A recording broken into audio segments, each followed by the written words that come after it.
thank you to all you Atari for your support. Cheers.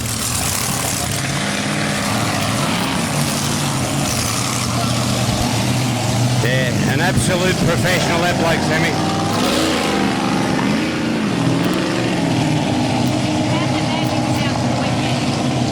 Yeah, no, true professional, Sammy. Speaks well. If you're actually, I'd love to get one of those F650s. They're as big as a Kenworth. Have you seen them?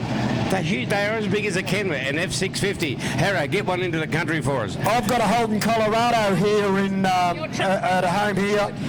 I've got it up here, Storno, Holden, Colorado. Over in the States, it's about 3/4 bigger again.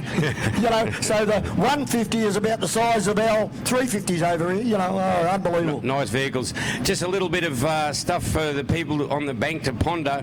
I've had some times come through from the officials. The fastest inboard so far today is Too Addicted with a 2:02.54. And the fastest outboard, Young Banksy, a 1:54.58. You are putting the moz on him, mate. No, I'm just telling you the facts. Stress is coming into this. The facts don't lie. Us inboards are about to go. I'll tell you something for a fact, and this is true. You can have an outboard might be 5 or 6 seconds a heat faster when they're with the outboards, but they can't go that fast when they're mixed in with the other breed. That's right. So it'll pull you back, but it just shows you they are quick little post hole diggers. Yeah. As McCosker said. Polluters. Okay, well, we've got the unlimited displacements out there on the water, folks. The chase coming out of 1, Bulldog. Jamie out of 2, that brilliant little boat. Out of 3, she's the culprit with the second motor in. Out of 4, Turn It Up, Scotty Patterson. Out of 5, going to the outside will be Chevy Chase. Is that right? Yep. So 5 boats, unlimited displacements. Well, she's a culprit, as you said, had a heartbeat change last night. Yeah. Changed the engines over. He only did that one run this morning. Sounded sweet, looked good, put it away. So hopefully Dino and the crew were up for it. Don't forget too, she's the culprit. They've got a raffle going this weekend, so yes. Magnificent prizes to be won. So I think the guys or the girls will be going around selling that, and I think it's drawn around 4:30 this afternoon. So please do support them. That money goes into the boat to keep it up and racing around, and you, the spectators, get the benefit of that. Yeah, well, those who possibly weren't here yesterday, the Bulldog boat was into a big race yesterday, and he was surrounded by hydroplanes. Yep. And at turn 1, his eyes must have been like dish saucers. But he'll be loving this. They're all I guess the hardest run's going to be in this one will be Chevy Chase out of 5. He's got a few boats inside of him. We see this boat likes to walk off in the V a bit and just spill some air. But Damon Thurger, he's got a handle on it. He's gone wide right now. You can see him. He's going to line it up. Yeah, well, he's out. Hello, we've got a couple missing by the look of it. Yeah, Turn It Up's not in there. So Turn It Up is over the back. Oh, she's the culprit. Dino got it high and dry out of the chute. And Chevy Chase got it out of the chute very nicely. Pulled on the inside. 3 of them side by side, Storno. Yeah, well, looks like she's a culprit. Actually left it for a while, but then came back strong. Let's see if he can exchange the plate smooth. Oh, Thurger's done a nice corner. He's got the power down sweet. So too is Dean Barry. Can't pick out from Bulldog. Here. Bulldog, he's not doing anything wrong, but have a go at this. Jamie McCutcheon. Oh, button the power up momentarily as he went up to that top corner. Yeah, don't forget the gloves are off now. They can go anywhere they want. Bulldog, Dean Barry, can he get the power down? He's done a good job. Bulldog's run away with it. And Chevy's from the outside. Well, he's trying hard to keep it on the water. She's a culprit, Dean Barry, as he runs down the beach corner for the second time. He's chasing Jamie McCutcheon and the little Bulldog, and it is a terrier Storno. Out of the chute it goes. High and dry goes. She's the culprit again. Trying to set it down. Stevenson, and then further back Chevy Chase in trouble. Yeah, Chevy Chase really suffering in some water in the back there. Bulldog getting out of it early, but have a go at Dean Barry. She's a culprit. He's driving right up to the boys. And he's gone wide in Bulldog. That's taken out Dean Barry. He's gone wide too. And it looks like Chevy Chase there has got an engine issue. Yellow flag out, one to go, folks. And the flying Jamie McCutcheon says go, go, go, as she's the culprit. And Chevy Chase in trouble as McCutcheon goes to Prix corner, Stordo. Okay, Jamie should look around the field now. Just take it easy. Rest your gear, because Chevy Chase has a few... Sounds like a broken header. But Dean Barry now, he's still coasting under his pressure. That's leaving a big wash. I'll come around for a checkered flag this time. That boat up the back straightaway was pulling some good numbers, Stordo, sitting on the water beautifully as Jamie McCutcheon in the front straight, and the power's right off, folks. Yeah.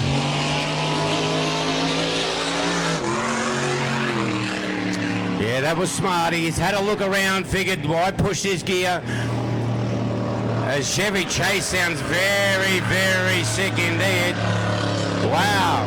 The difference of an hour. An hour ago he won the Bradley Pratt Memorial with a lot of pressure on.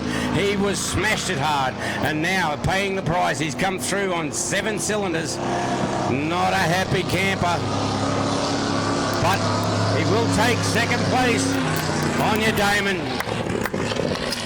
Wow. Yeah, the engine's surrendering, so we'll have to pick up these two runners, and we do have a couple that didn't even come down with the start boat. So the weekend, and I think, Sammy, I'm going out on a limb here, the length of this straight is what's taking its toll on some of these big engines, because they're on the wood for so long. Yeah, have to be, as you said, Stordo, yesterday, 750 metre straights. Very, very long, and 4 laps sometimes Well, Dean Barry looked very strong going down this front straightaway there, and they must have changed pole positions, because Chevy was supposed to be on the outside and he came out of down there inside, so he swapped over as soon as he got out of the turnout buoy. But the Bulldog, Jamie, what a beautiful drive. Yeah, the small block comes home with a good win and reliability. The big blocks are... Well, that's what Cossie used to say. You put a big fire in a little space. That's what you want. I did that yesterday. I blew off a water drum. Yeah, 8,000 RPM in excess of is this engine here. Congratulations to Jamie and the crew. Yeah, that's only a new deal too, Stordo. Not very, what would we be going, wouldn't be going a season? Yeah, just on a season, I should imagine. And it's interesting to see too that they've gotten smarter over the years. They've started turning their hats around. They used to have them all facing forward, which would just swallow water, particularly if they're racing the Evercraft boats. And now they've turned the hats around so they're not force-feeding water into the engines. And maybe that's got a lot to do with them lasting as long as they do. Yeah, good thingy. Well, there you are, folks. A couple of boats being towed back. Might be a good time to go and get something to eat, something to drink. Don't forget, of course, those magnificent polo shirts are available courtesy of up the back there, the official shirts. So please do go along and have a look at them. Get one as a memento of your visit here. There's polo shirts, hats, stubby holders. So they are all available up the back of the spectator area. And as I said, don't forget that raffle. She's the culprit. Will be drawn about 4:30. So there's first, second, and third prize available. Hey, Sam. Hello. Hello. How are ya? I thought it was your voice I could hear. Okay, we've got 6-litre hydros not far away from joining us out. Following them, we will have the Dulux trophy, and it's called Unlimited Unblown, and we respectfully call them normally Unlimited Unknown, because they've all got some different gear in there, and some of them very fast over the years. They had an engine issue. Right out wide, here comes Paul Miller. Here comes Unlimited Unblown, Unknown, that you could see. And Lenny, I'm not sure if you're here this weekend, but yeah, mate, you'll go down in my books as one of the most incredible runs you've had. Okay, and look, the crowd putting their hands together for both Damon Thurger and the crews and the Zane and Dean Barry. He's still sitting on board the boat. I'll just have a look and see if there's still a blower belt on either of these engines. Yeah, looks like Dean Barry's still got a blower belt. Damon Thurger, I don't know if you can hear, Damon's still got a blower belt, so I don't know what the issues are. They've both got blower belts on, so some form of issue on board in the engines. Hopefully not terminal, and we will see them out very, very soon, hopefully, for the big ones. So semi-prelude, please support the people who look after us. There's food and coffee in the pits for the pit crew, and there's obviously outside there's a huge amount of food and services there. Grab yourself some commemorative t-shirts, get some family photos around the boat Rage. Billy Newton was the name I was thinking of. Billy Newton drove Rage for many years and was one of the best paddlers you've ever seen. So Rage is here, that's Fred Williams' boat. Then you've got the Liberty boat there, of course, of Brian McCosker, the Child's Play, fully rebuilt the way it is and the way it was, and so get a photo with that. That is a legendary boat. Okay, so bear with us, we won't be far away. We'll just wait for a couple of the 6-litre hydros to go in, and as I said, then we'll go on with some of the other big runners.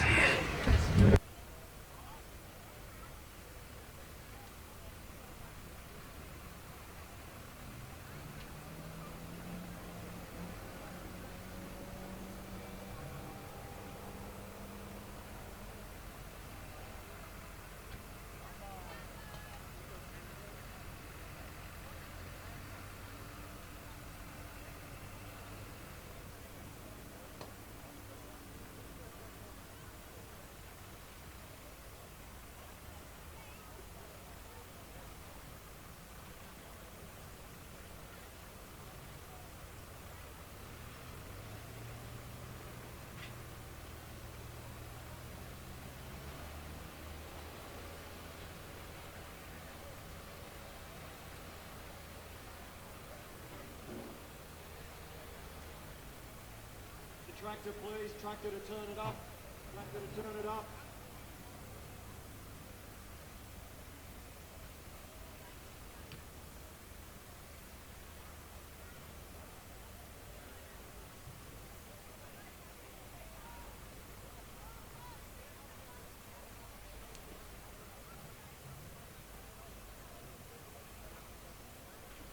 Superstock, Superstock. Please make yourself ready. Juggernaut, Big Deal, Marine Line, Disturb, Nutcase, Sweet Thing, Haymaker and Friction.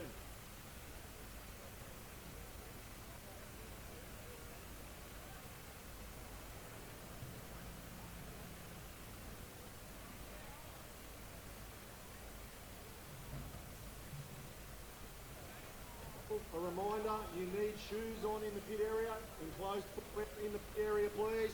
If not, you'll be asked to leave. No smoking in the pits also.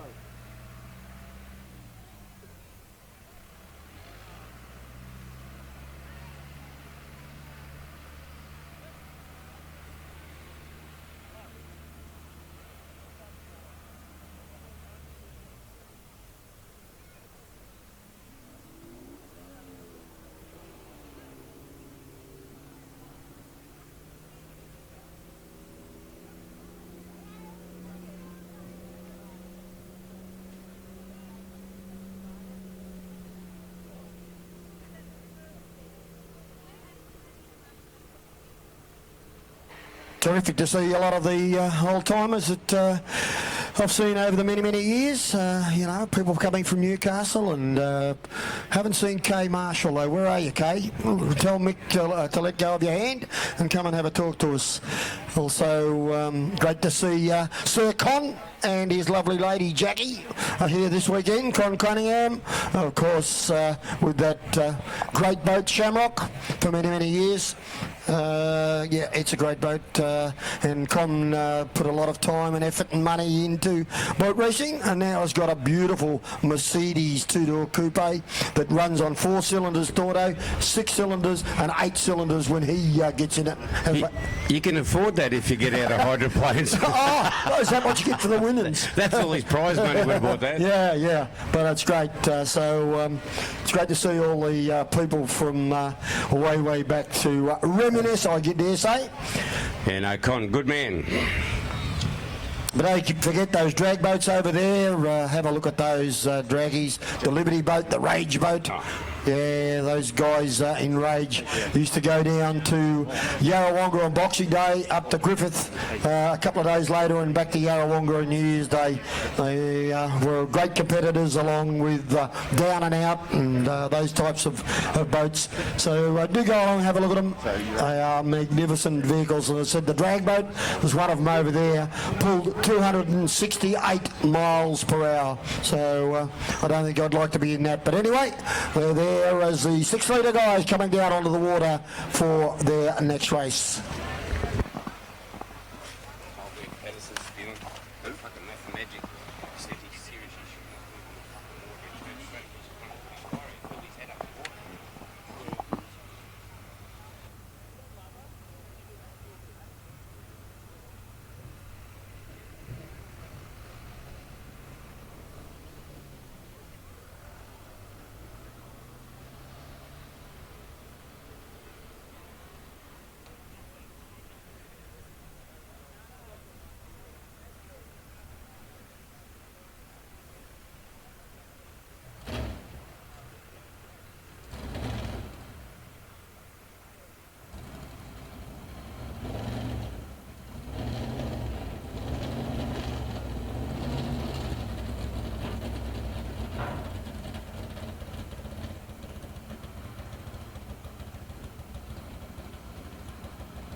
Okay, we've got young Johnson. Looks like Patterson's ready to go. So the 6 litre boats. Impulse. I can see a few down there, Sammy. So what's that? Unlimited Unknown, I call it. Mine was crossed out. Mine was crossed out. Yeah, that's race 6 GPs. Crossed out. 6 litre hydros out too. Well, it's not. They're not out there, so we're now up to the Dulux Trophy, which is 3 laps, unlimited, unknown. Unknown. Okay, the poles I have for this one and the Dulux Trophy. This trophy's been around for a while, well sought after by some of the best boats around. I call them, respectfully, unlimited, unknown. And I mentioned it, Sammy, when you were talking before. The one boat that always stood out in my mind is Lenny Everingham in the boat Alibi. Yeah, I used to love watch Lenny, and I know he comes to Taree, so I hope you have a great day wherever. Turn It Up is out of 1. Out of 2, Joe Jr. Out of 3, 2 Addicted. Out of 4, we go to Impulse. 5 is Lock and Load, and Shenanigans out in 6. So that's the poles they've been given. Impulse has now left the bank. 2 Addicted's there. Turn It Up, the young Patterson, mate, he pulled some good poles this weekend and he's making the best of it. Shenanigans on the far outside, so we'll just see how they go, because we know that the fastest inboard clock here this weekend so far is the boat 2 Addicted. He's out of pole 3. He's got his work cut out. He's got Joe Jr. in there. I don't think Joe Jr. is going to give him too much of a hard time in the first corner, but Turn It Up will certainly be in there because he shows some good reliable terminal speed down the chute. So bear with us, this should be a beauty.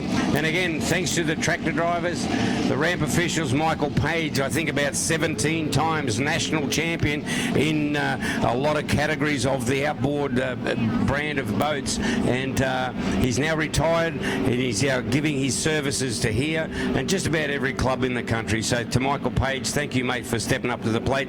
And as I mentioned yesterday, Sammy, I don't know where this sport would be without the likes of Glenn Burns. I mean, he's just at every race meeting doing all the paperwork. Burnsy, I know I embarrassed you yesterday and I'm going to do it again today. Quiet. Thank you so much. Thank you so much, Burnsy.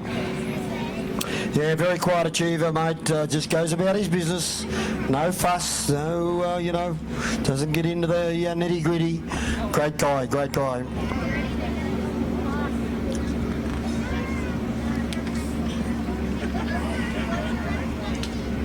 This was to be split up into 2 races, and they've gone to 1 now, which is great. And then the Superstocks will be following them, and there's a big field of boats in that one too. So, yeah, good on to the officials. And Mary, you've done an absolutely awesome job. Thank you. It's hard enough to get boats to race meetings. We've got a huge amount of good boats here, but if you've got the boats and you haven't got people getting these guys organised, it just won't happen. And Mary, thank you so much, man. She doesn't take much cheek. Auto. She'll give it. There's so many people scared of upsetting her. Mary McMillan, a famous name. Yeah. And yeah, she's been around, done that, and she knows what she's doing. So thanks, Mary. But this should be good. They bring them around pretty quick. The water's got direction once again. You can see it's just moving from left to right, so it's got direction. This will be a very, very fast race. I think the water conditions, I'm rating about 7.5, 8 right now, Sammy, because it's got direction. Yeah, well, the 6-litre boats in the Dulux Trophy race, unlimited unblown, are about to set the Manning River alight, Storno.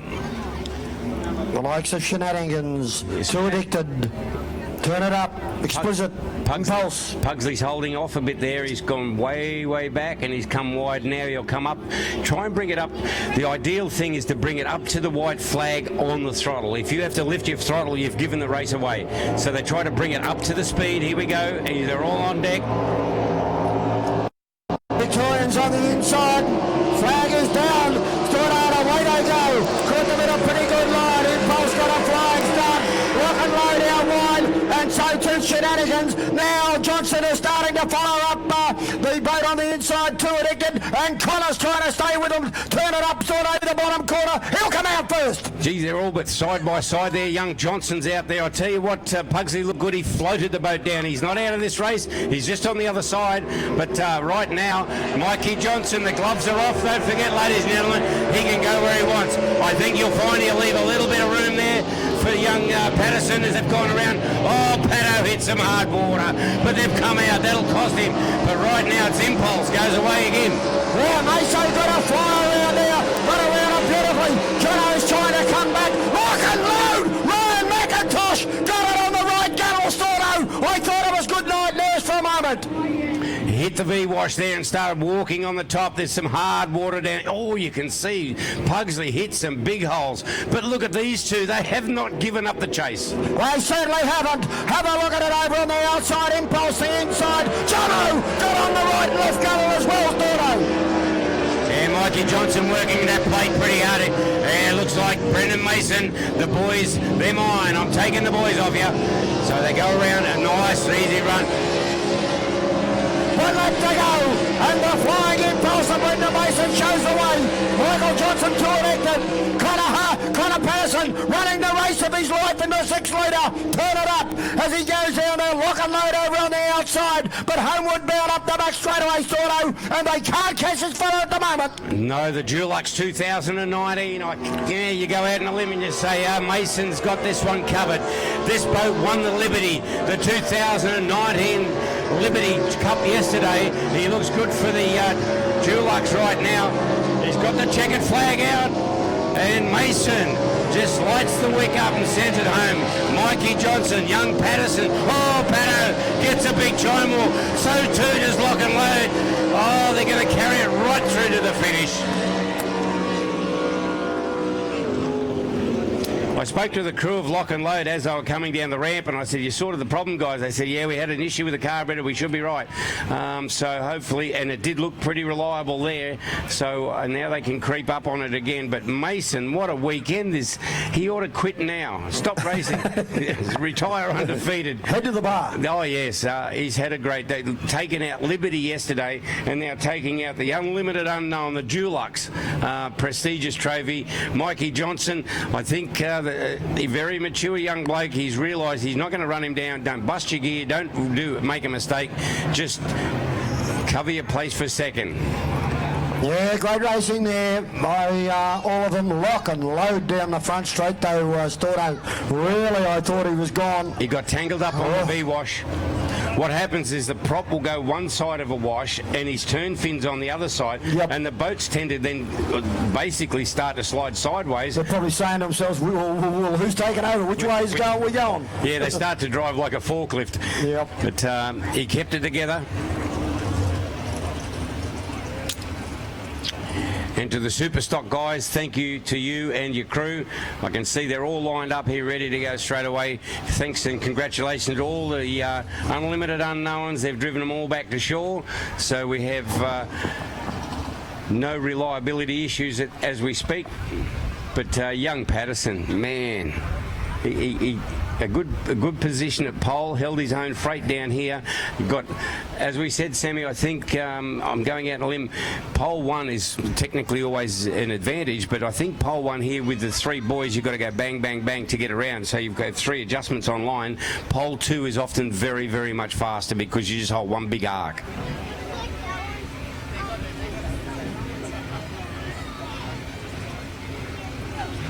How's that, Stordo?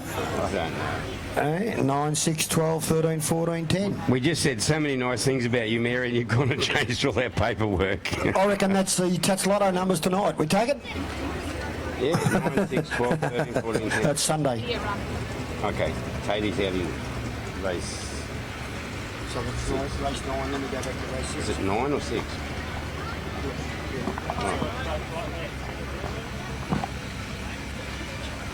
That might be the GP 6, is it? And then we go 12, 13,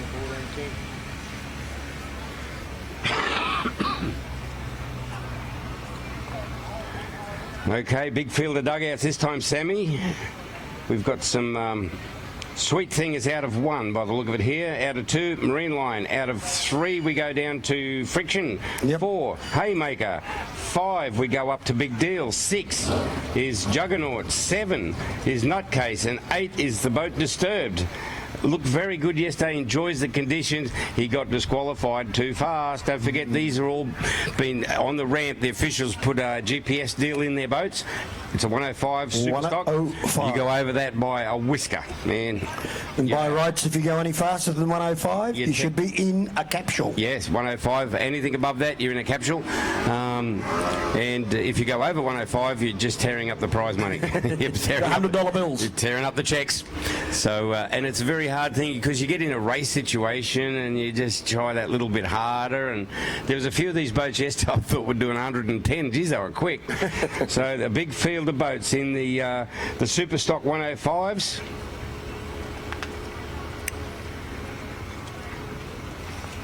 Yeah, we've just been told we go to race number 9, then I think we go back to race number 6. Yeah, young Tatey in the big yellow monster. Yep. We look forward to seeing him out there, young Tatey. He formerly placed second in the World Championships down at Yarrawonga. Yarrawonga, yep. Yeah, so he's been away for a little while.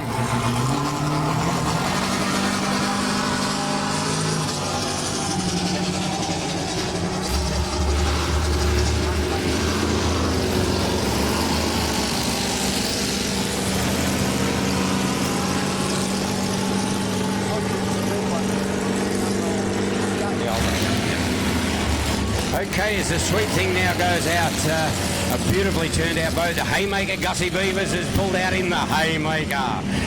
Haymaker, where's his thing? Oh, pole 4, he's right in the middle of it. So he'll know he's been out racing. Marine Line, as we spoke to Ricky Bakewell last night. Rick's up here, Jen's up here, Robbie's here. Yeah, Bakewell's here, is he? Yeah, Bakewell's here. Ricky, gotta have a talk to Ricky Bakewell. Yeah, Ricky Bakewell. This boat here, Marine Line, formerly the illicit boat, many times unlimited 6-litre champion. Was that the one you drove at Painesville? I think it was the Brucey, yes. Yep. I was lucky enough to have a run at Painesville in the Australian Championships for Ricky in this boat.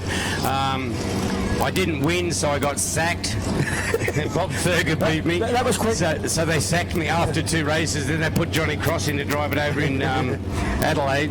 So the trophy actually was won by Rick, but it had 3 different drivers over the series. But yeah, I love that boat. Of all of the illicit boats, that one out there was one of the best. It was a real pleasure to drive. Okay, so they're pretty much all gone up. We look forward to this. It should be a good rundown. A lot of boats. It's going to boil up in the corners just a bit, and I think the big boat Disturbed is probably the one that's going to enjoy the water more than anybody, albeit that he's out in pole 8.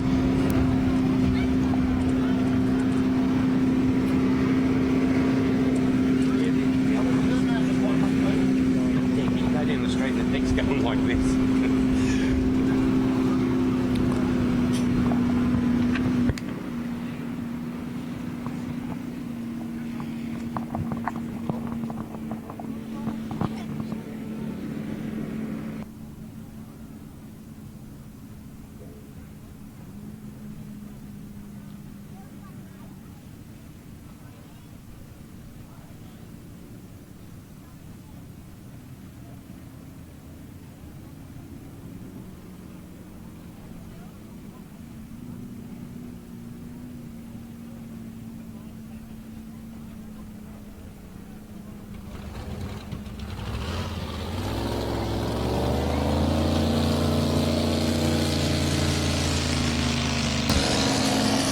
Okay, as the big boat, yes, Sam, we had it confirmed. We sort of went out on a limb yesterday. Said this looks like a ski race type of outfit, and yeah, it was. Yeah, one of those very, very deep holes, Stordo. Not your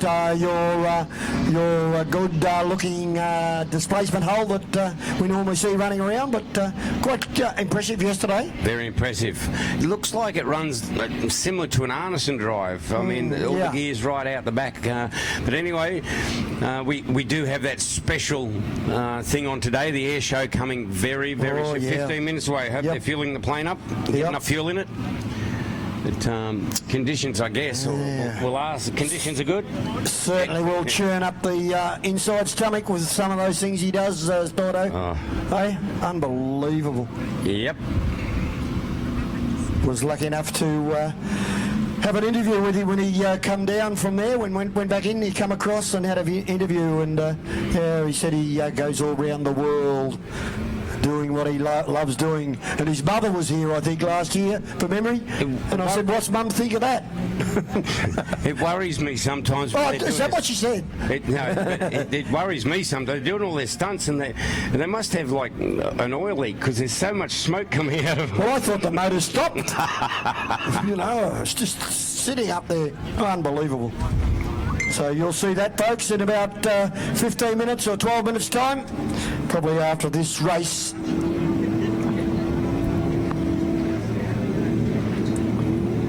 Impulse has just knocked up the fastest inboard time of 2.98. 2 minutes 98 for 3 laps. Okay. Well, we're about to go. Superstock 105, Stordo.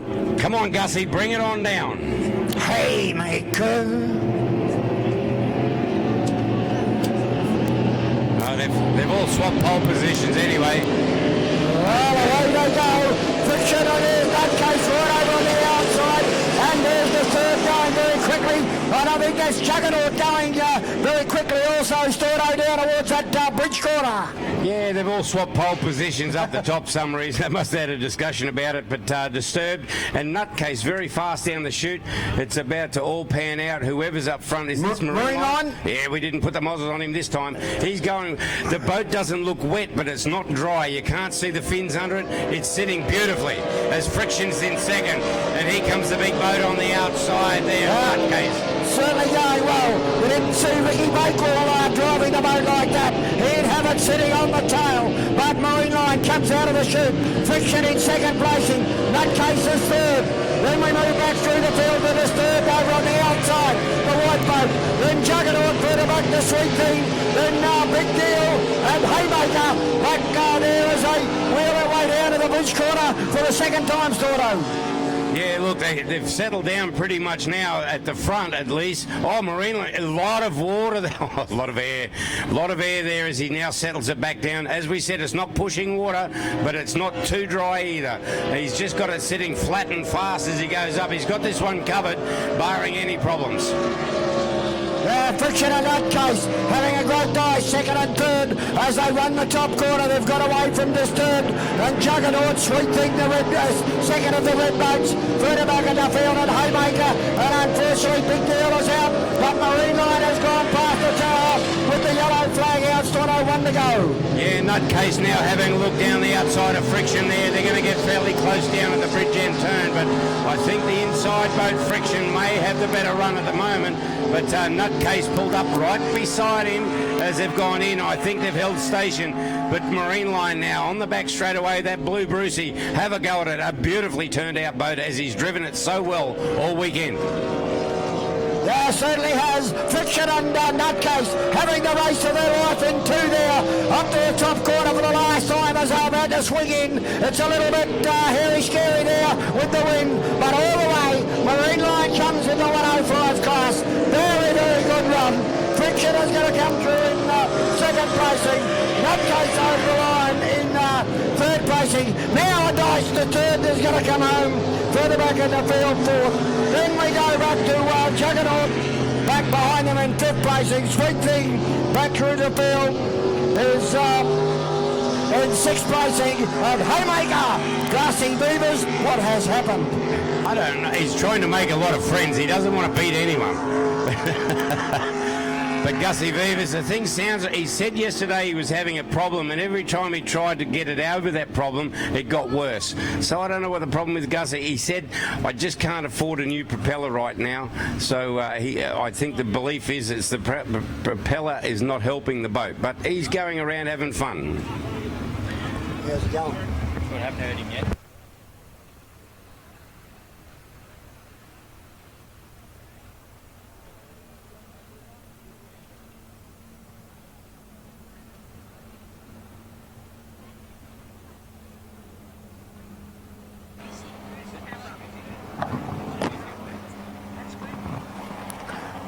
Okay, well, very, very shortly, folks, we'll have that air show, of course. So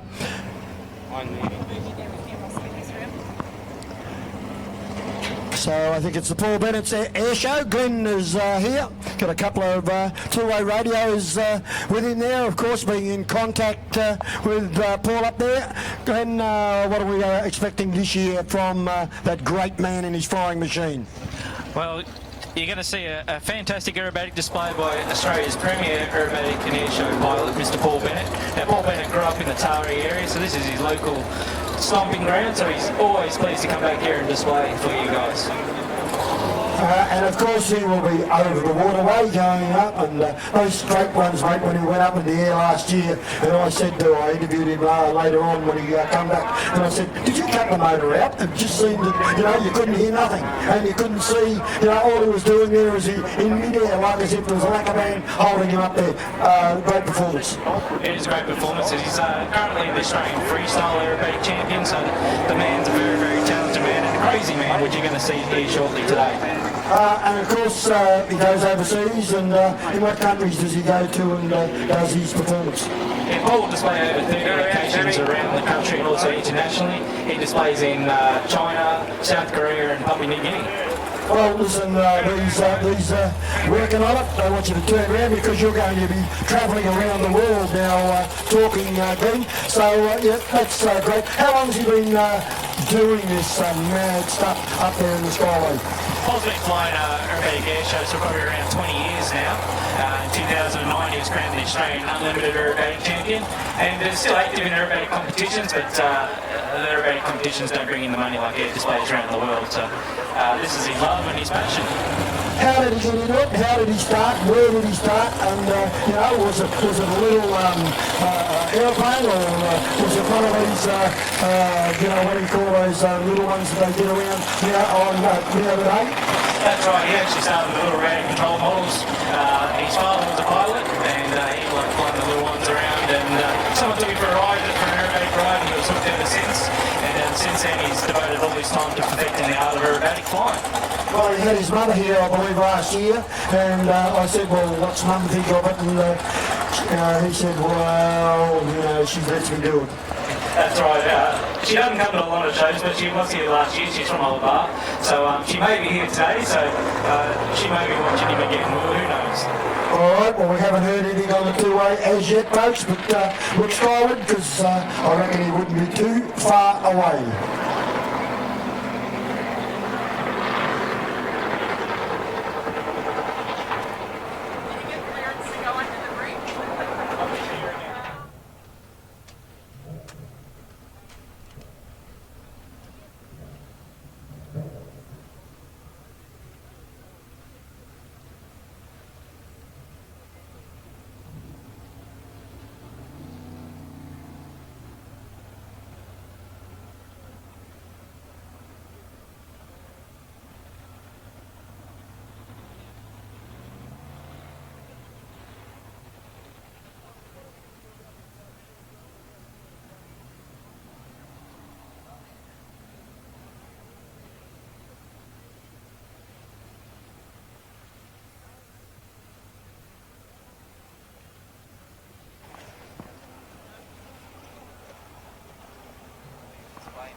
Last year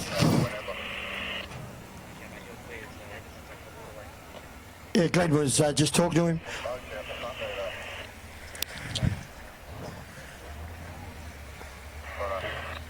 Okay, not too far away, folks. Last year, I think Glenn got Paul to talk to us here. So hopefully this year, folks, we can do the same thing. And we'll just wait and see.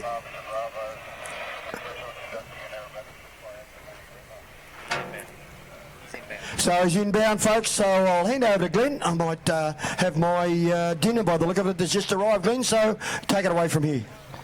It looks delicious too, mate. Yes, ladies and gentlemen, my name's Glenn Graham, Operations Coordinator for Paul Bennett Air Shows. Just departed Taree Airport, you'll see a bright yellow custom-built biplane inbound shortly.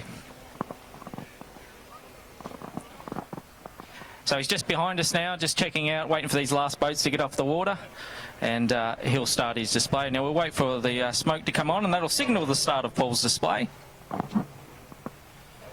Now Paul has over 7,000 hours of aerobatic flight time, and Paul flies aircraft from the latest aerobatic aircraft to the warbirds that the World War II fighters like the Mustang and Spitfire.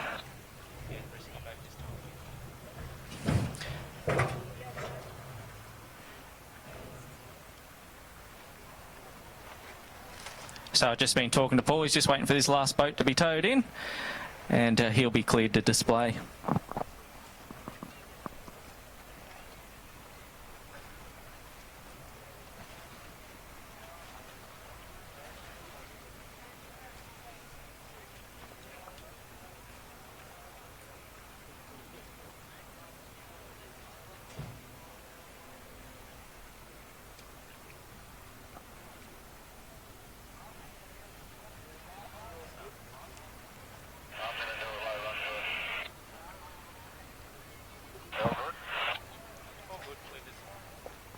Okay, ladies and gentlemen, Paul just told me he'd love to go under the bridge right now, but if you look towards the bridge, inbound from the right is a bright yellow custom-built biplane known as the Wolf Pitts Pro. Now this is a custom-built aircraft. There's only 2 in the world. The one you see here flying today is serial number 1, the very first one.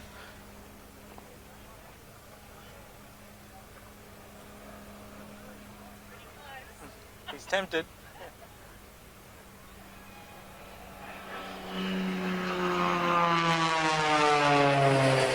As Paul checks out the display line, make sure there's no other watercrafts or hazards there. Paul's going to climb to a height around 4,000 feet.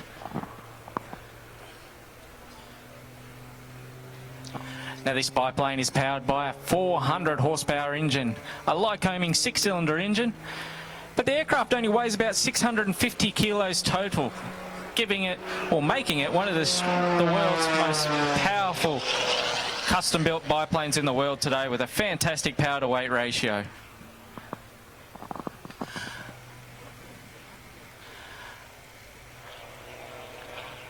So as Paul climbs up to height, he's going to check his engine temps, make sure everything's in the green, the oil pressure, oil temps and cylinder head temps are all good. He'll also actually check his straps. He's going to actually ratchet himself into the aircraft. He uses 2 ratchet straps, and he ratchets himself in to make sure he stays one with the aircraft. And you'll see why shortly.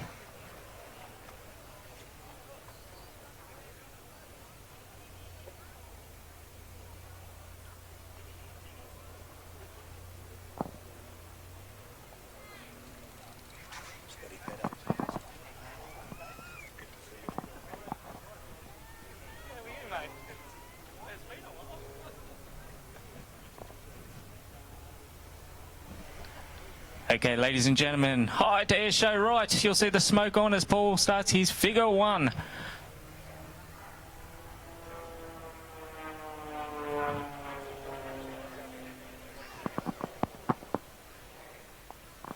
As he comes down, spiralling down. Which way he finished, nobody knows. Ladies and gentlemen, please welcome to Air Show Centre, Paul Bennett and the Wolf Pitts Pro.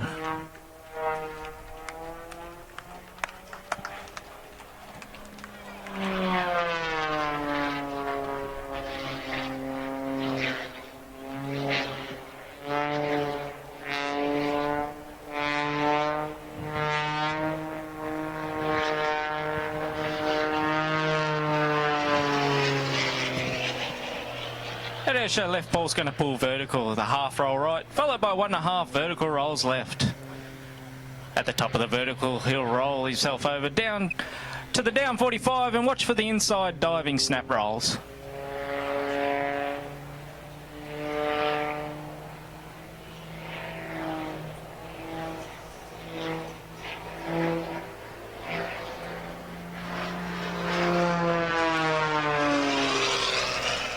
As Paul pulls to the 45, followed by a full roll right, followed by 1.5 flicks left for one of my favourite manoeuvres as Paul attempts a full forward flip in the Wolf Pits Pro.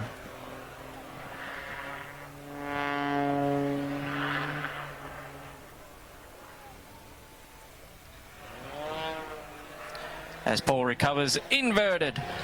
Watch for the point rolls as he pulls vertical again with a 3/4 roll up, followed by a shoulder roll, stopping the nose perfectly vertical. Paul put in full left hard rubber and turn around not once but twice with the double hammerhead.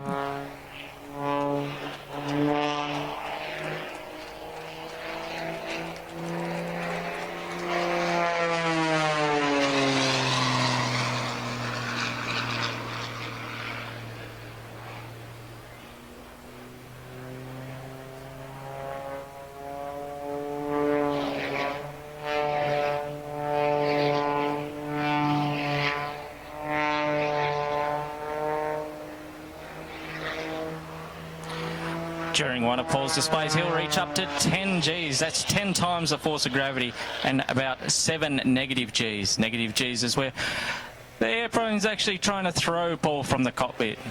Now, as Paul does the point rolls on the vertical up, at the top of this vertical, he's going to do one of the world's smallest inside loops and show you the power coming from this Lycoming IO 540 as it turns it into a helicopter. We'll see if we can go live to Paul now in the cockpit.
Thank you, Paul. What do we think of Paul's display so far, ladies and gentlemen?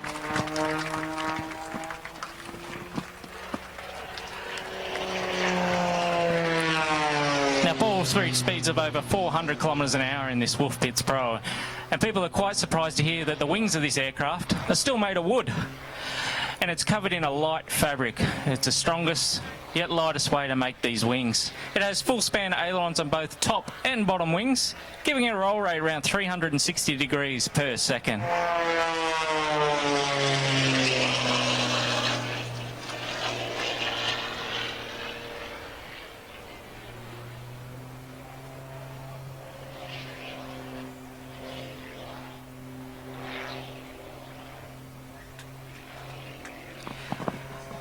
And the smoke that you see coming from the aircraft today is environmentally friendly. It's a type of oil that he ejects straight into the hot exhaust of the aircraft. And he's burning about 3 litres a minute.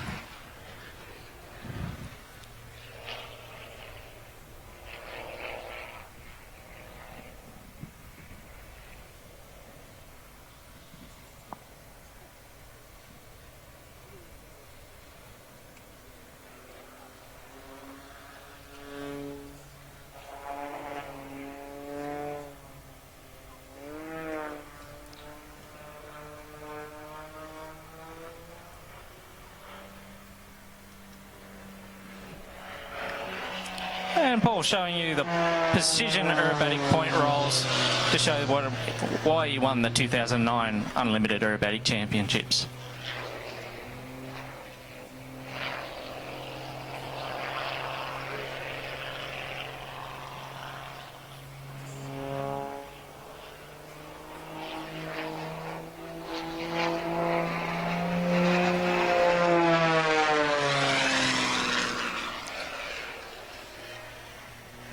As Paul pulls vertical again, he'll start rolling to the right. At the top of this vertical, he's going to turn it into an upright flat spin.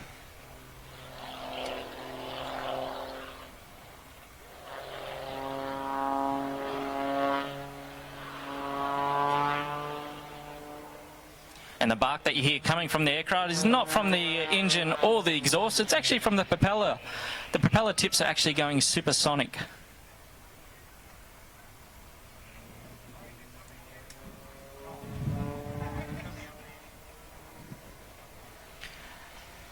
As Paul repositions himself, he's going to put the aircraft into what we call knife edge flight, and using no other control inputs bar the rudder, he's going to climb the aircraft to the vertical position. A feat once considered impossible by any aircraft.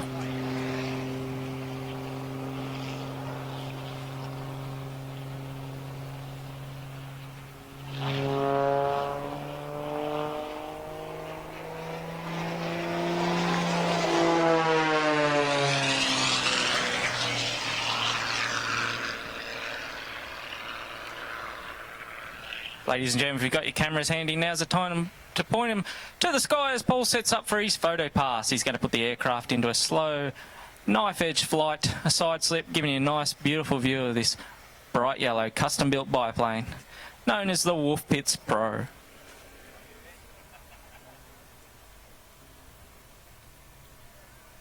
As he comes past, give him a wave. He can see through his cockpit.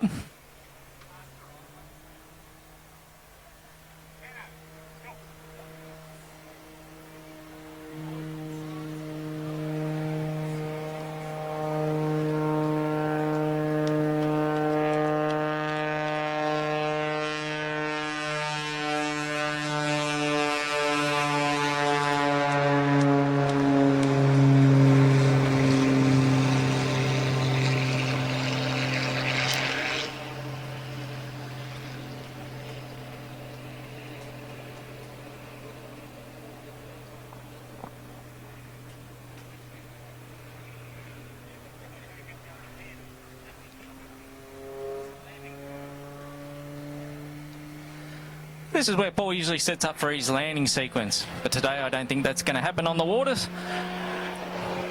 So he repositions himself down on the deck at speeds of over 300 kilometres an hour. I can see he's eyeing off the bridge down there, but we've had strong words about it.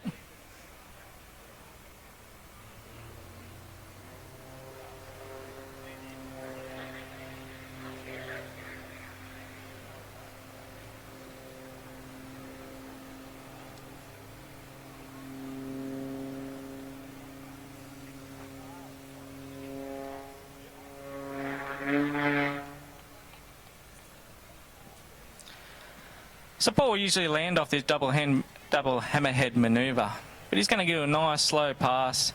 Again, give him a bit of a wave and a clap as he goes past because he can see you. He's giving you a bit of a wave himself.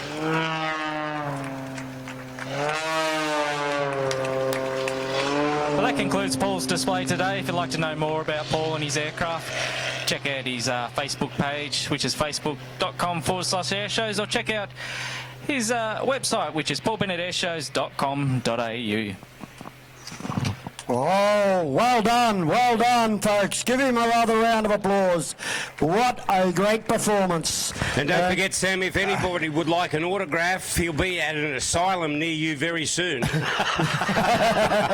Yeah, well, no doubt, folks, he'll come and have a talk to us too a little bit later on when he puts the plane away, he checks it out, but Mate, That's phenomenal. I asked him last year, was he stupid, mad, or what? And he said all of the above. But I think it's like us, Storno. It's his passion.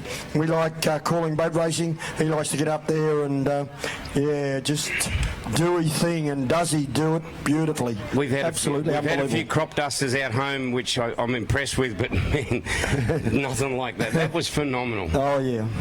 Congratulations to the club for organising that for us. We really do appreciate it, and I think I speak for a lot of people. Never seen anything like that in my life. I don't know if I want to see it again, but it was very, very impressive. What's up next? Should be back to 6, is it? 6? Where's yours?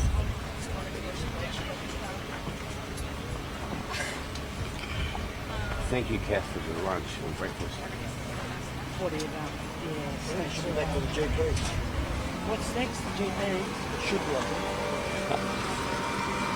think. Where's that? Shane, are we going to organise sending a camera in the boat? Sorry.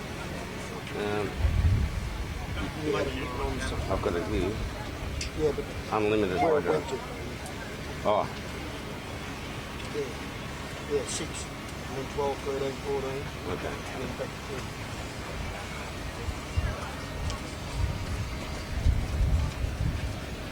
Six is next, is it?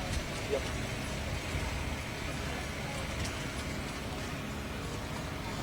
Oh.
Tractors are on their way. We might end up with the fives first.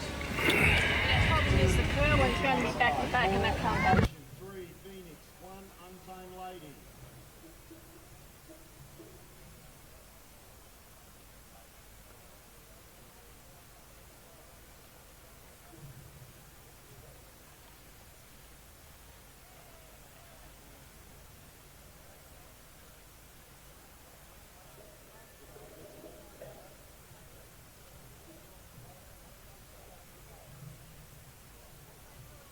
Okay, ladies and gentlemen, just bear with us. We're just getting more boats on the water, and I think the official word is Mathemagic is done for the weekend.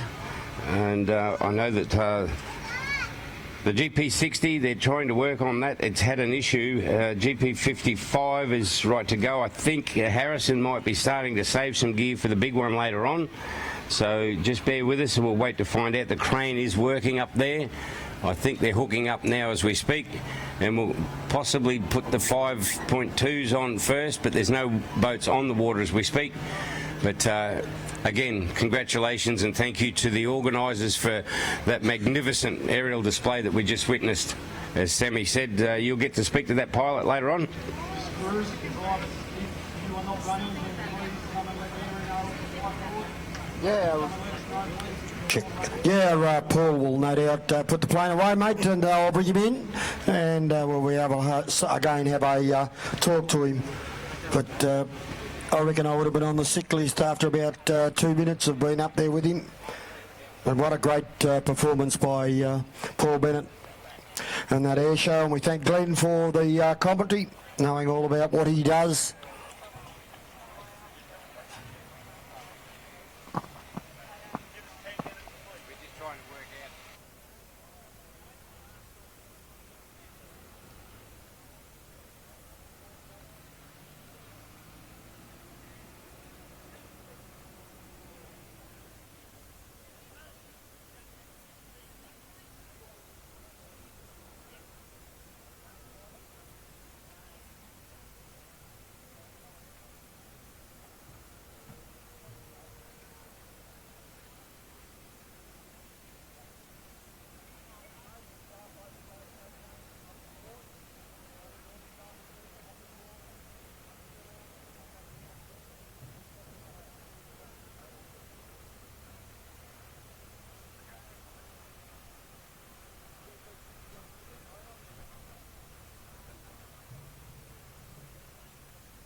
Okay, that's the familiar sound of young James Tate, just taking GP 55 upriver.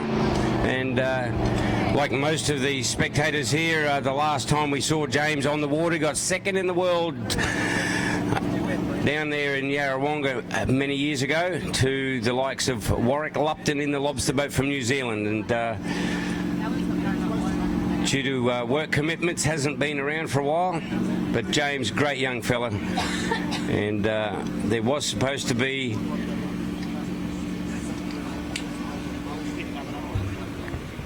Yeah, it looks like we're about to grab another hydro up there. The crane's going back with the hooks on as James Tate goes up. This boat over the weekend, Friday practice session yesterday, very, very spectacular. The young fella, beautiful boat, a lot of money gone into it. So more of an exhibition for you, ladies and gentlemen. They're bringing him on down, so it's more of an exhibition for young James at this point of time, Sammy. We've seen him at practice on Friday. Yesterday was very neat and tidy. They have not, and I don't want to put them on, but they have not had an issue with the boat all weekend. It is so very reliable. Yeah, well, isn't it great to see GP 55 back on the water, Stordo. I got Like a duck, well, I don't know about those, but the seagulls said, I don't like the sound of that. They got right out of the road. But, yeah, we got the info a fortnight ago at Lake Mawala that he was going to be here at Taree. Now, we didn't know whether he's going to race or not, but I put it over, and here he is, James Tate, GP 55, high tension. Run second in the World Championships to Warwick Lupton at Lake Mawala in 2010.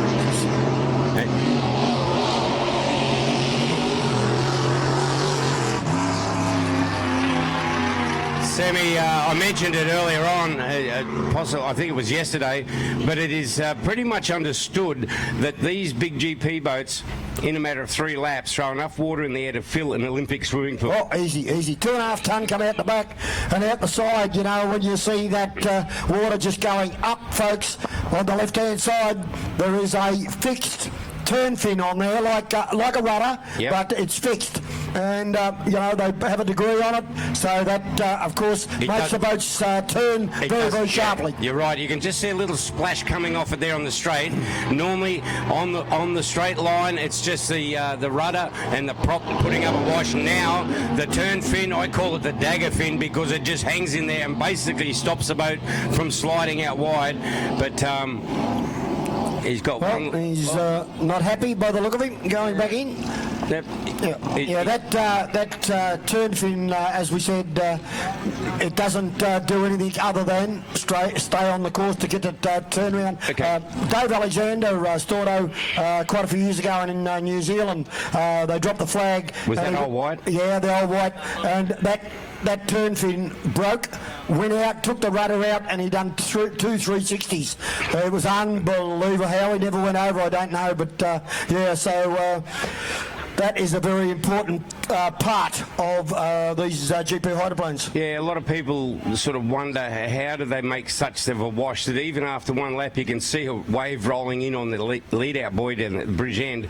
Is the fact that those, I'm going to talk rough figures, but if they're probably a metre deep from the boat, metre deep, and they'd probably be about 700 or 800 wide, and they drag that sideways through the water to hold the boat on the corner, and that just leaves a huge trough. You'd think it'd go outwards, Storno, but it doesn't. It comes back. And once they leave the lid, the wash actually comes back at the buoy head on. Yep. So yeah, it's a trap for young players. I mean, Bulldog, as we mentioned yesterday during the race, and I've since confirmed it with the crew, that was the first time he's ever got to race against a GP.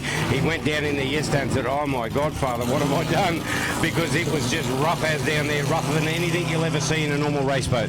Yeah, well, you know, we're very fortunate. I think we had 9 of them at Lake Carapiro in a World Championship many years ago, Stordo. A lot of 9 Grand Prix hydroplanes. Absolute awesome sight. Unbelievable. There was some standout performances there. Yeah, really. A couple of the guys from the United States of America, J. Michael Kelly, and also Marty Wolf. Yep. You know. And Carapiro, for those people who are wondering, we talk about it. This is the holy grail of place to be. It's very much like Lake Jindabyne, I guess you'd say. It is. It's really it's encased. It's there. But the amazing thing is, we were there, Sammy, 4 or 5 years ago, and the drivers and the crew looked at the water level and said, "Look, we need an extra metre here." And they got on the phone, and the whole lake came up within a metre within a half an hour. They've just got so much water control over there on Lake Carapiro. And of course, Storno, it's a rowing, it was original. It was where the Commonwealth Games were in 88. Yep, something like that. Yeah. So there's an amphitheatre effect there with seating for something like about 5 or 10,000 people, a 4-storey tower, with corporate facilities, soundproof broadcast rooms. It really is a magnificent venue. Yeah, it is. Certainly is. If you can't do 170 plus mile an hour on that, mate, you might as well go home because you're not in the hunt. Everybody else will be. Yeah, you're not in the hunt.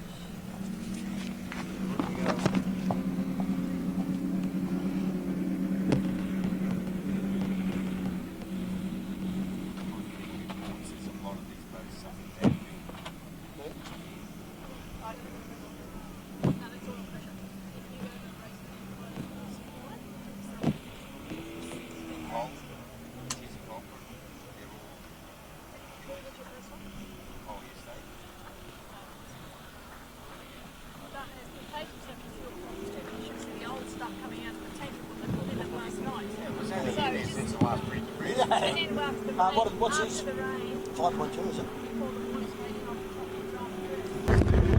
So don't tell me.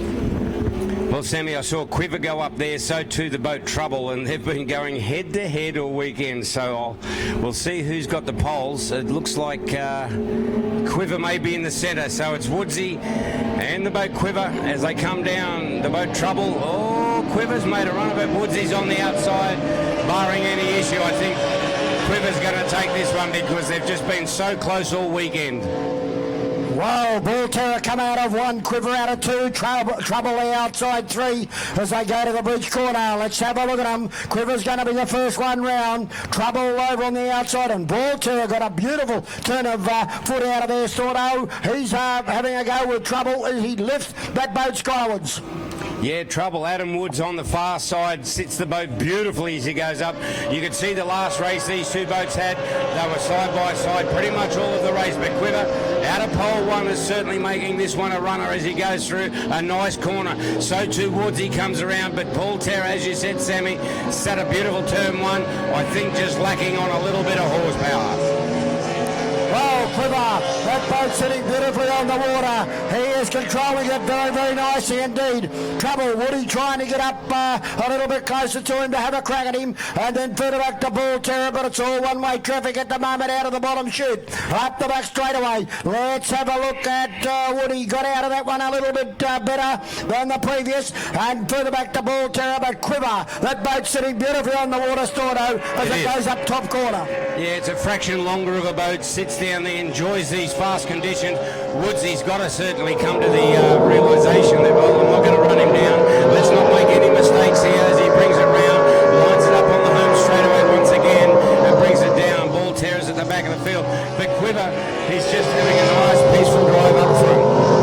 Well, the yellow flag is out, 1 lap to go, and the Flying Quiver goes down the bridge corner for the last time, turns it round, leads it out of the bottom corner, hits a bit of hard stuff there, but got through it quite okay. Now let's see Woody if he gets the same problem. He comes through it very, very nicely indeed, and Bull Terror back behind, but it's all one-way traffic. Quiver about to go top corner, Storno, and homeward bound. Yeah, beautiful drive, a beautifully turned out boat, Sammy. We said it yesterday.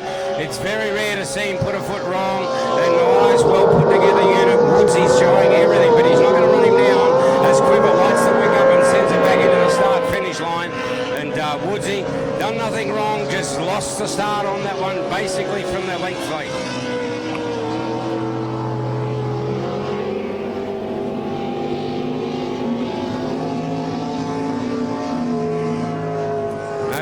we've got Cookie down on the water beside us in the Cookie Monster. For all you kids, you can cheer him on. The next one out, we've got him on the water. In front of the ramp is the Cookie Monster. Not fishing today. He had a problem yesterday, a few little gremlins, and they've sorted that out. And yeah, he had a good run this morning. He was in pole 1 and he held his own there for at least probably 3/4 of a lap before the later generation, I suppose you'd call it, hydroplanes. They're a bit lighter and probably a little bit more powerful. They started to make his life a bit more difficult, but he held his own and did a great job. So Cookie, we wish you well in this next one, mate. Yeah, certainly do. Impatient Paul Vella had a better run than he did yesterday.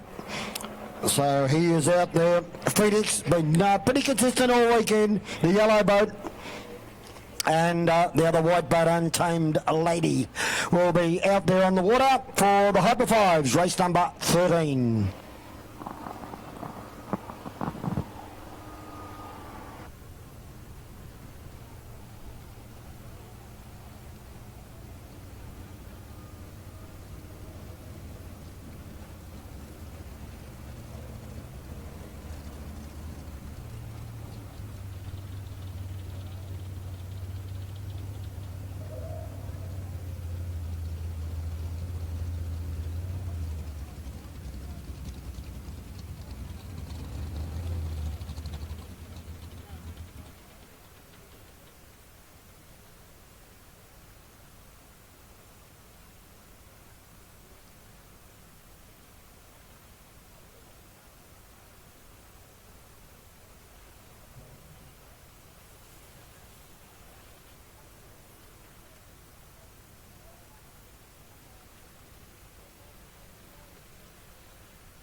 Okay, still under black flag, and for those who have joined us today and that weren't here yesterday, there's the common way of communication we have with drivers.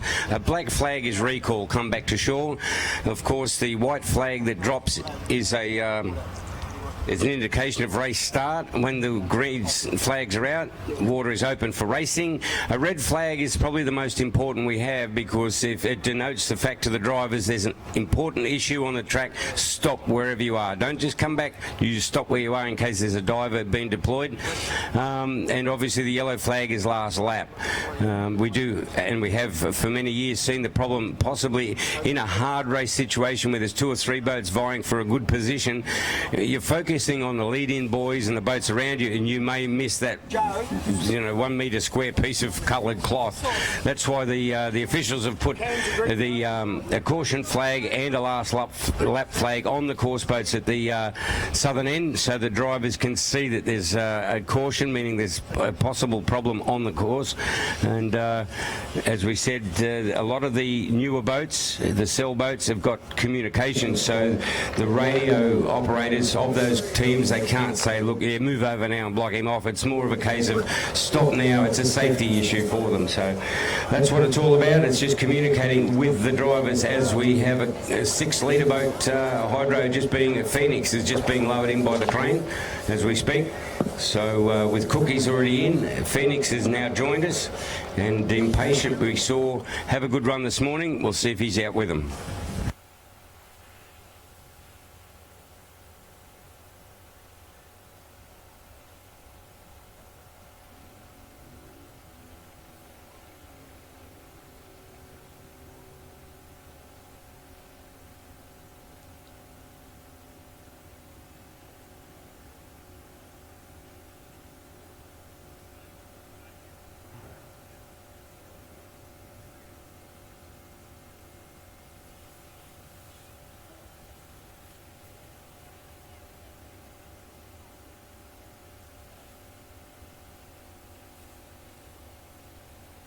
Jeff Stevenson. Octane in 1. Bulldog in 2. GBR in 3. Turn it up 6-litre in 4. Impulse 5. 117 in 6. Shenanigans in 7. Blue Water Trailers in 8. Those boats for the Jeff Stevenson. Running 2 races time.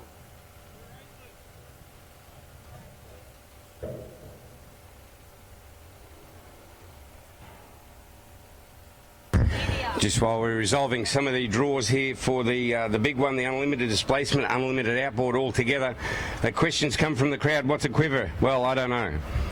So does that answer it?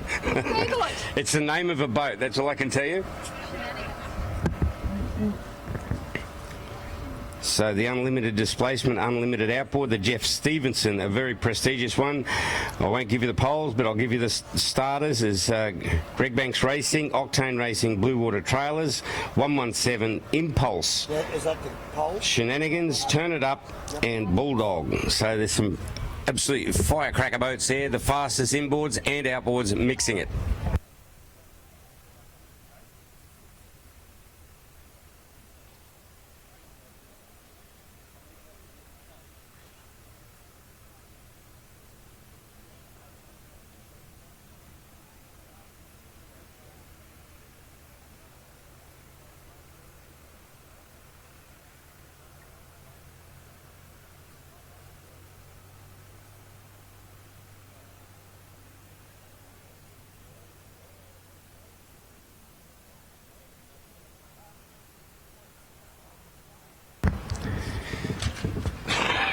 Okay, we've just had the latest draws. I did mention the boats, Sammy. I don't know if I can read it for the Jeff Stevenson. The unlimited displacement / outboard. In pole 1 is the boat Octane, Matty Peck. Out of pole 2, Bulldog. So that's a pretty handy spot to be. Out of 3 is Greg Bank Racing. Out of 4 is Turn It Up. That's the 6 litre. 5 we go down to Impulse. So far the fastest displacement we've clocked here this weekend. 6 we go up to 117. 7 we go to Shenanigans. We've got 8 Blue Water Trailers. So probably the second fastest tunnel boat here this weekend is out on the outside. So he'll have his work cut out.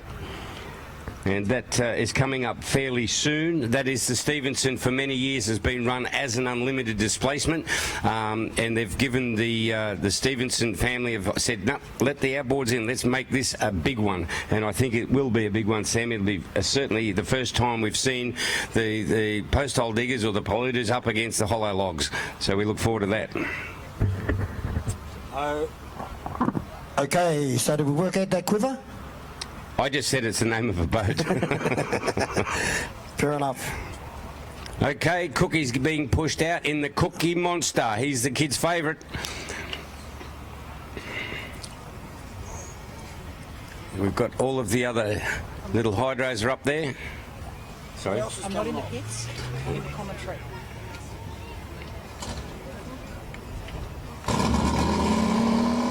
Good on you, Cookie. Okay.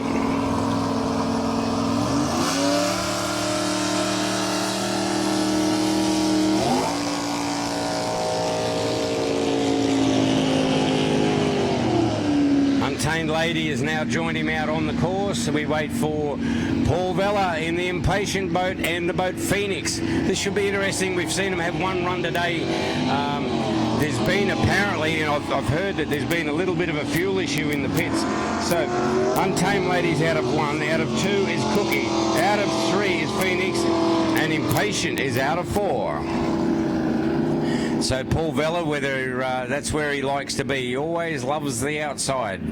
And we did mention it, Sammy, I think pole 2 is the fastest way around these corners. There's I think it's supposed to be a 50-metre gap between the boys on lead in, lead out. So we'll see how they go. Paul Vella will like this. The air up the back straightaway will certainly make the Impatient boat very exciting to watch, particularly as we saw earlier on. Downwind, he gets a big game with this little red boat. So bringing it down, I know, or bringing the stuff down? I brought the stuff down. Oh, have you? And then what's the name? Just as I was getting there, the bottom one started to cave in, and I thought, oh no, I'll never get in. Fortunately, Shane just saw me and come running to the rescue. Are these all 5 litres? Yeah. Okay, the 5 litres. They've left the water conditions very, very good here. As we said, with the breeze coming in from the direction, it's given the water a lot of direction.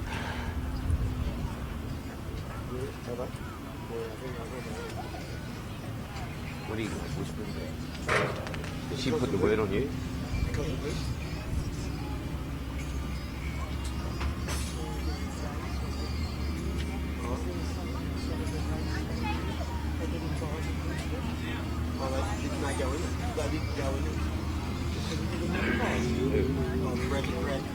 Who didn't get it?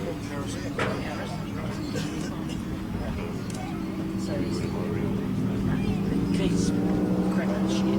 Ah, Keith's always got something to win about. Okay, the 5 litre Hydros. Cookie, where was Cookie? We've got to look for our little favourite. He's out of pole 2. Out of 1 is Untamed Lady. 2 is Cookie. 3 is the Phoenix, the yellow boat. And on the closest to the shore here as they come through should be Paul Vella in the boat called Impatient. Yeah, all out on the water. I got to say, this start boat has been very consistent and very good all weekend. They've done a fantastic job. So congratulations, guys. Buy them a drink tonight up at the exchange as the hammer goes down, Sammy. Yes, the power is on. Untamed Lady out of 1. Phoenix has got out of 3 brilliantly. Could be a little bit slow coming out of the chute. Now working it up and Bella out wide. And Impatient as they run down to the bridge corner. Okay, they're pretty much sorted out as they go through there. There's still a bit of a wash there for them to play. Phoenix looks like he's made a great run of it, but they've now come through. Cookie's not done bad. He'd be probably equal second at the moment. Where's the Impatient boat? There's Vella over the outside, mate. Shadow boxing, here he comes. Side by side as they go up the top. Who's turning first? Looks like it's Phoenix. Where's Paul Vella? He's in the tail there somewhere. Here he comes. Paul Vella, he gets led out to the garden path as they bring it on. He'll line it up. And Cookie, he's sitting in there. They've swapped positions.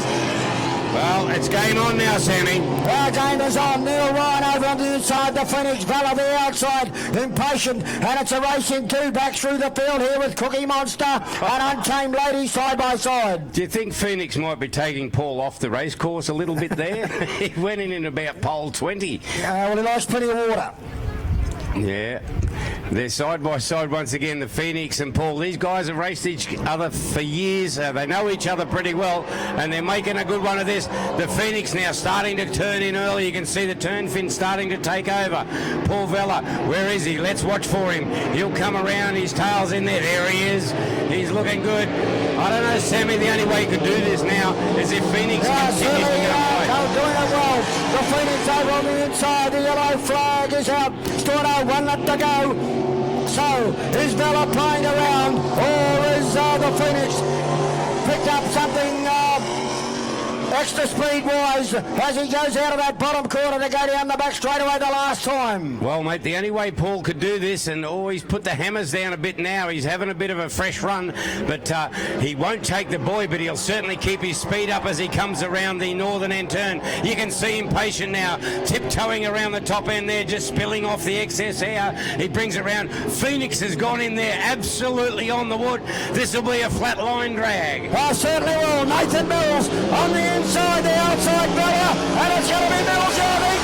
Oh, that's close, Dorno. That's close. Nathan Mills or Vella. Have a go at the Cookie here. He's out in the outside. They're going to have a flat line ground. Untamed Lady and Cookie. Come on, kids. Barrack for Cookie. He's on the outside. Is he going to get there? Is he going to get there? Oh, great run. 2 open cockpit boats. Untamed Lady over on the inside. Neil Ryan and Cookie. Martin Cook the outside. Well, a good run there. I just thought that Paul Vella just was stuck to the outside. I thought maybe the Phoenix was going that wide down into the bridge end turn. Paul may have been better off to voluntarily have a shower, go up the inside, and he would have had it his own way. But as I said, they've been racing against each other for years, these two. So they've worked out who wants what and where to do it. Okay, so bear with us. The action, we're building up for some good ones. I see Shenanigans down here on the water already. Lock and Load's down on the water as well. So we've got some firecrackers, being the 6 litres, about to join us once again.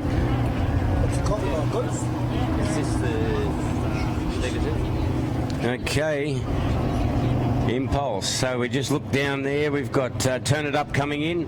If it's what we think it is the Stevenson. Ladies and gentlemen, this I'm pretty sure is the Stevenson Memorial. If it is, it's the first time you'll see the Formula One style unlimited outboards up against the fast 6-litre boats.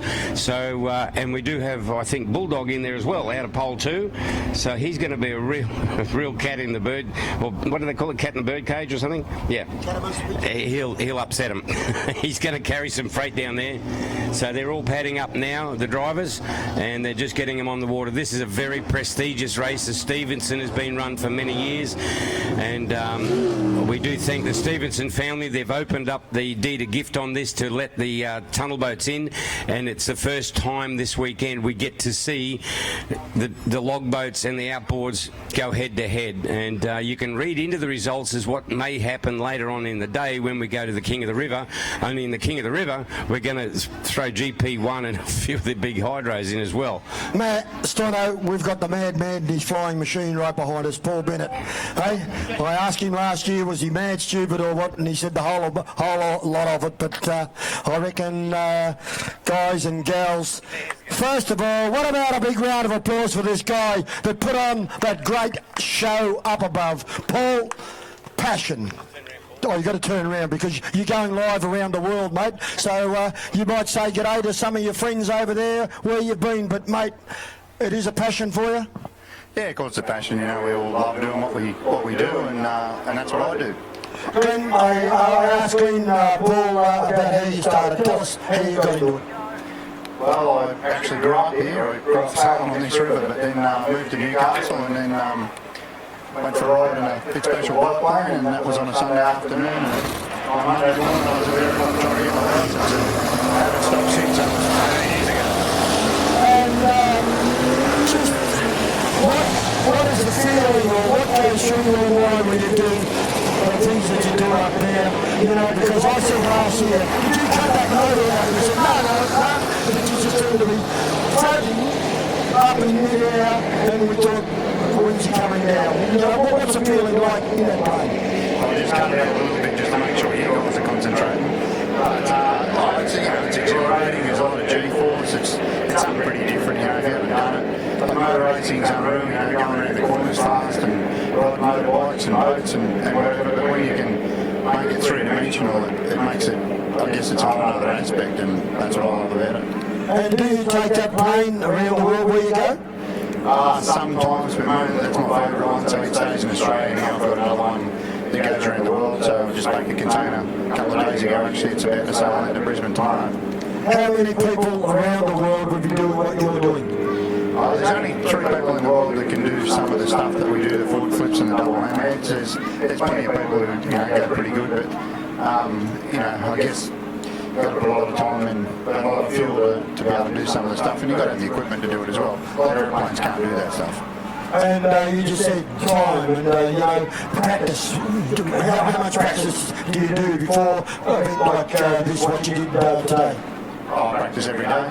Practiced twice yesterday, and, you know, even though we do it all the time, you just got to keep practicing, or your G tolerance drops away. You got to have the best equipment. You know, our engines get built in America. I've always got one getting rebuilt in America while one's over here. It's, you know, that Australia doesn't have enough performance stuff in the aviation world to have the best engine, so that's what we have to do, and they sponsor us. And yeah, I guess it's the whole package, the machine and the practice.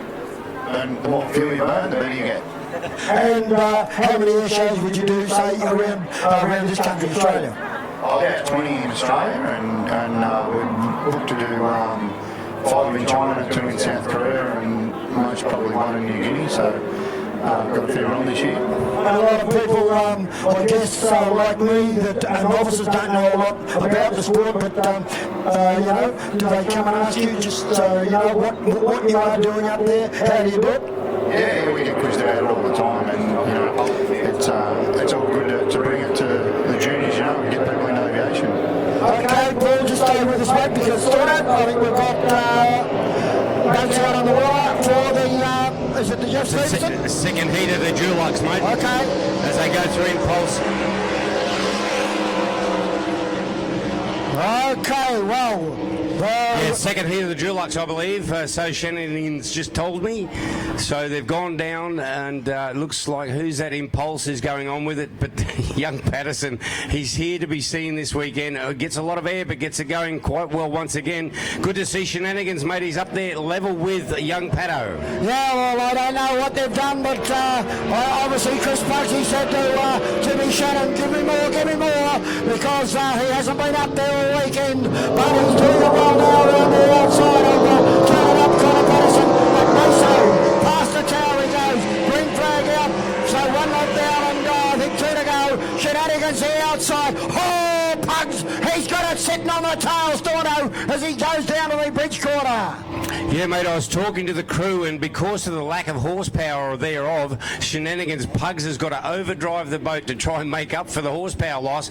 And having said that, young Pato had a bit of a slip down on the bottom corner, so he's now relegated back to third. Lock and load's pulled out.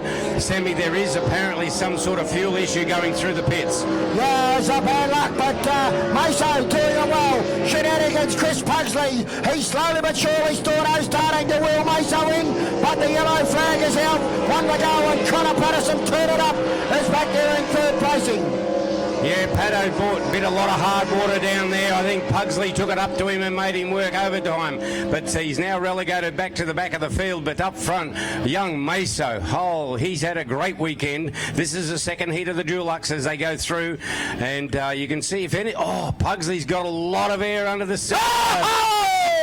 See the Shenanigans! Put a sponsor underneath that boat! Timmy Shannon! He's coming back at him. Maso, you got a wise man on the inside. Don't take it too soft. This is the checkered flag. So there's the checkered flag, and it's going to go to Maso and Impulse as he goes through. But what a drive from Shenanigans. Chris Pugsley, second home over the line in the silver boat. And unfortunately, what's happened there? Scotty's telling him, keep going, son. Start up again and just go over the start. Start up again and go over the start finish. Dad's here on the radio. Just Just start paddling. Get it over the finish line, son. Dad's here on the radio beside. He said, "What's happened? It doesn't matter. Start it up and get over the line. Don't worry about that bright red light on the dash. That's only oil pressure." That's only money. Yeah. I remember Thurgood did it once. He went past us here, and it might have been in one of the Chevy Chase boats, and I saw the oil pressure light on here, and it blew up going on the back straight. I said, Thurgood, I saw that light here. He said, yeah, I didn't know if it was just playing up. So he ignored it. Crazy. Okay. Yeah. Well, there we are. We'll go back to... I'll let you go back to Paul, mate. We'll go back to Paul. He's talking to Scotty Patterson, and I think Scotty said he seen him over in China, wasn't it, Scotty? Paul does get around, and the crazy thing is he's at one end of China, I was at another end of China at a science show, but he was having a lot more fun than I was, except I think he just had to wait for the sky to clear up a little bit occasionally. Well, Paul, something like what you do up there, I asked you, I think, the same question last year. How'd you like to be out there having a go with these sort of boats with capsules? I love it. Pato's just about to give me his boat. There he comes. Why not? Oh, well, there we go. So you'll go from one to the other. You fly around a lot, mate, but you're going to allow him to do it? No problems allowing him to have a go with my boat. And I don't think there'd be no problems with me having a go with his aeroplane, except the one. The funny thing is, that show that he just put on for us, you can travel anywhere in the world and you will not see one better. And he is just one amazing individual, and he is an aviator superstar. Beautifully said, Pato. Well done, Paul. Great performance. I think everyone just stood and applauded. I don't think there was anyone that didn't put their eyes up there and watch you do that. We wish you all the best wherever you go around the country and, of course, overseas. Thanks very much. It's great to be here. It's always good to come home again, and hopefully the boat racing goes great. Thank you very much, ladies and gentlemen. Give him a round of applause. Mr. Paul Bennett. Air show. What a performance.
Okay, as we have some of the big guns just going up there at the moment, as we have all of the starters now lining up. A couple need to be refueled.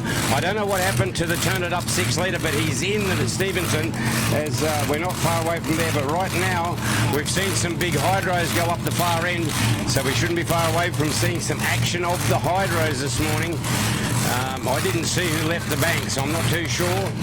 But we do have the starters down on the water in front of us for the Stevenson.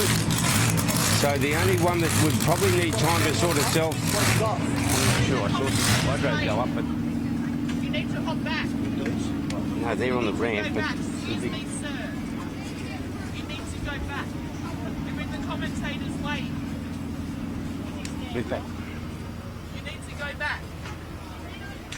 No, behind us. But we're here at 7 o'clock. We wait here this early. You need to go back. I thought you said you were going to do your job while I'm here. So what have we got now? I don't know, Sammy. We've got 3 good tails up there, and it sounds like there's a couple of monster boats coming towards us. So conditions look pretty good. All of the starters for the Stevenson are on the water. I see some of the unlimited tunnels getting prepped up. 3 boats to meet the starter. 6 litre, is it?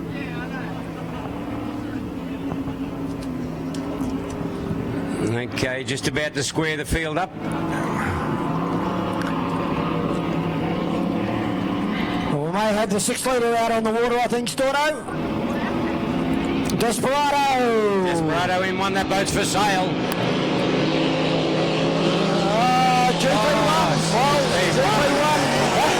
So we've got Harrow out there in the centre. Liam Holland on the inside. This little 6 litre boat raced the big GP1 boat at Lake Mawala Yarrawonga in the EC Griffiths Cup and run second to it. Desperado, the yellow and white boat. So it is a brilliant little boat, Storno, and there he is up on the inside of the GP1 boat, Grant Harrison. Yeah, world champion, former world champion, EC Griffith Cup winner is Harrow now, the GP1. Watch him as he goes around. This guy's a professional. As young Holland. Wow, he's keeping him on a semi on the inside. But it's a beautiful run here by Harrow. Wow, GP1 510 cubic inch of supercharged injected Desperado 6 litre, which is about a 350 motor, and Aerobatic also a 6 litre motor. But look at Holly up on the inside. Holly Boy Racing. Where's Harrow? He's out on the wash there. Shortly you'll see the white sponsons come up on the outside of Desperado GP1. Yeah, the little boat here, it's Samson and the Giant as they go. Oh, Desperado just builds a bit of air there, puts the fin in. Here he is, side by side, the 2. The big one on the outside, little 6 litre. Go, Liam!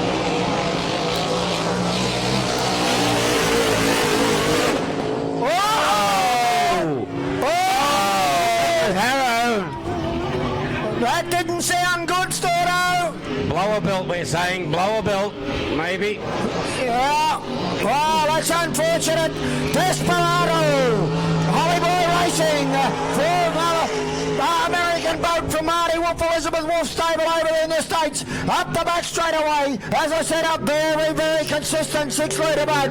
And beautifully driven by Liam Holland. Well, Harrow went off, and if it was a blower belt, he would not have motored around that corner, so it's a fuel issue. Yep. But it's all Liam right now, because when the blower belts go off, these things stop. So he did motor around there. Hopefully it's resolvable. As Liam Holland in Desperado. Well, he certainly got the power right off there, folks. Certainly got the power of the little 350. Well off indeed as he goes to the beach corner with 3/4 of a lap to go. As I said at Lake Mawala Yarrawonga, the EC Griffiths Cup, he was a little British Bulldog. He absolutely nipped away at the heels of GP1 for 2 3/4 laps as Acknowledgments Steve Scott goes past. And this boat is for sale too, folks, so if you want to get into powerboat hydroplane racing, there's no better feeling than to get in this little Desperado boat from the Holly Boy Racing stable from the VSPC in Lake Block, Bendigo, Victoria. As he goes through, checkered flag is out, so through he goes. And second home will be Steve Scott in Aquamagic. Yeah, well, Harrow's got the engine bonnet up on that job.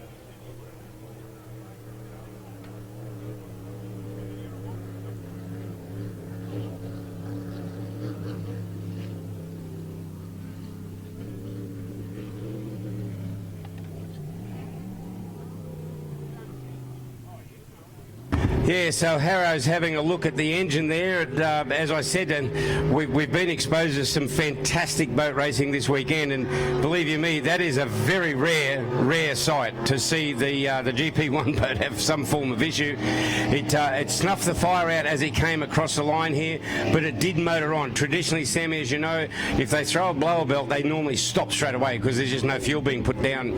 But we've got Shane on the extended eyes to see what's happening.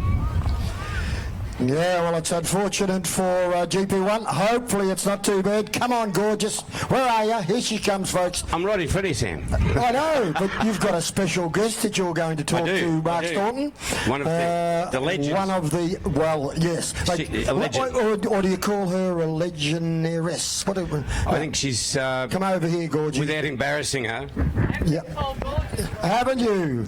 Ladies and gentlemen, I'll just say what a great driver this lady is. And can I tell them your age? Yes, 70.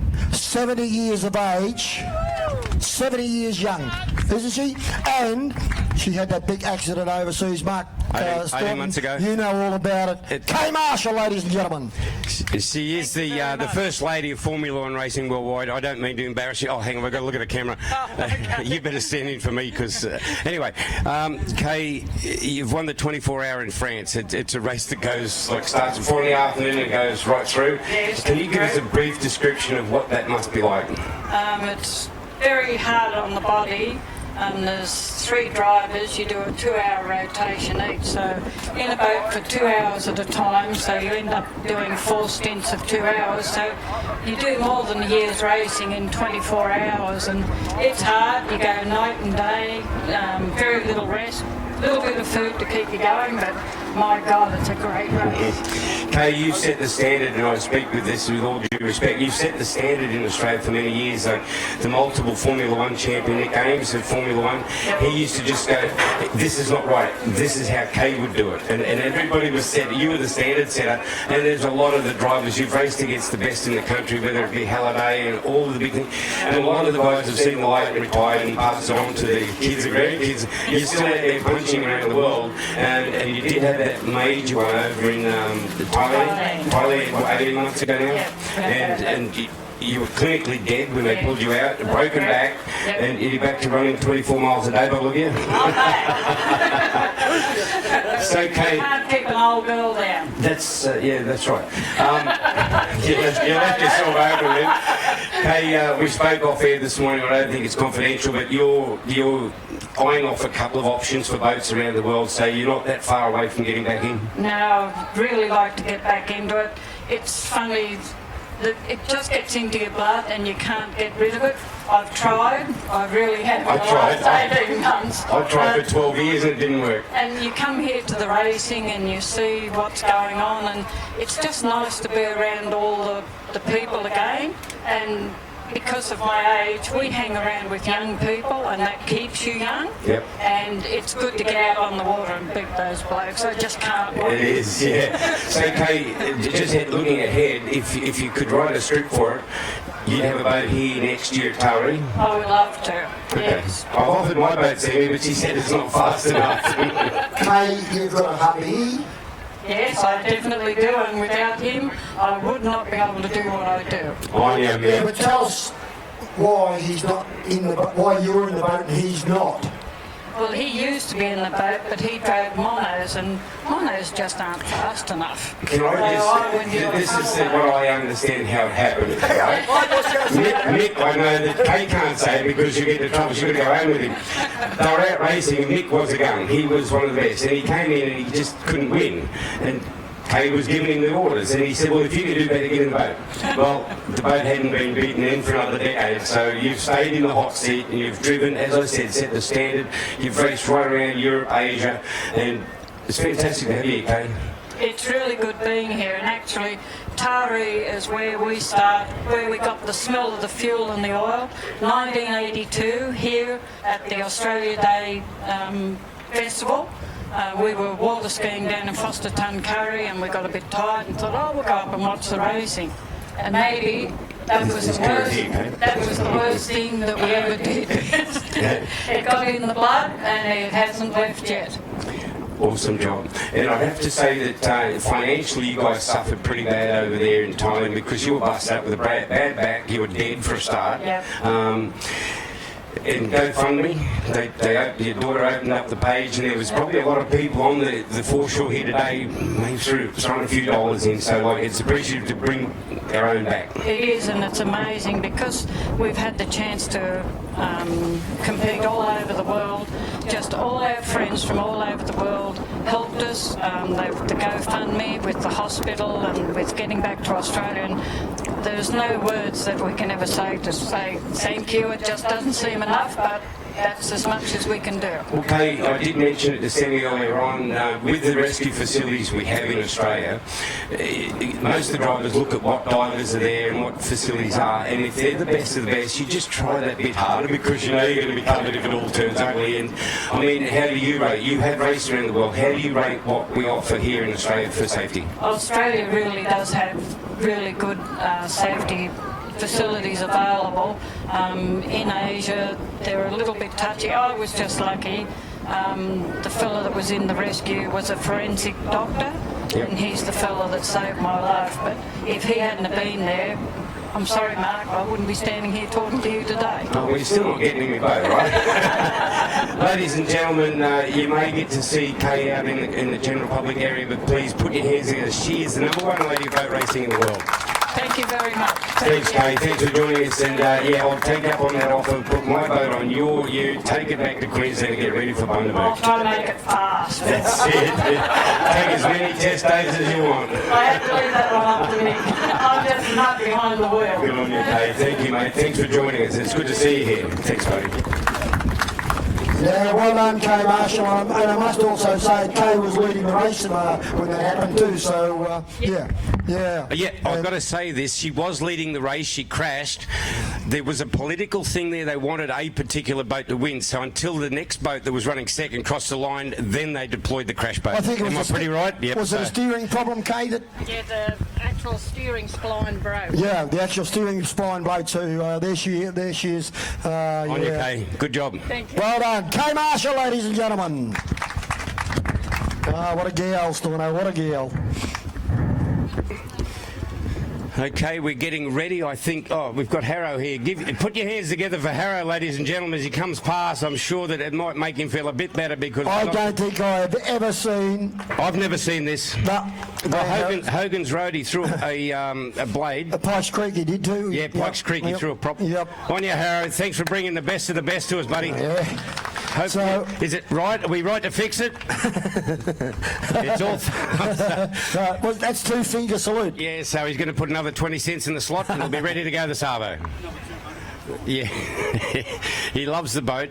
And for those who aren't aware, their former boat, the Spellbound boat, was a twin turbo unit, and it was a very, very fast outfit indeed. And it's sitting up in the shed in Victoria. I don't think it'll ever be put together again, but they love this boat, and obviously Grant feels at home in it, albeit that he's on top of his house right now.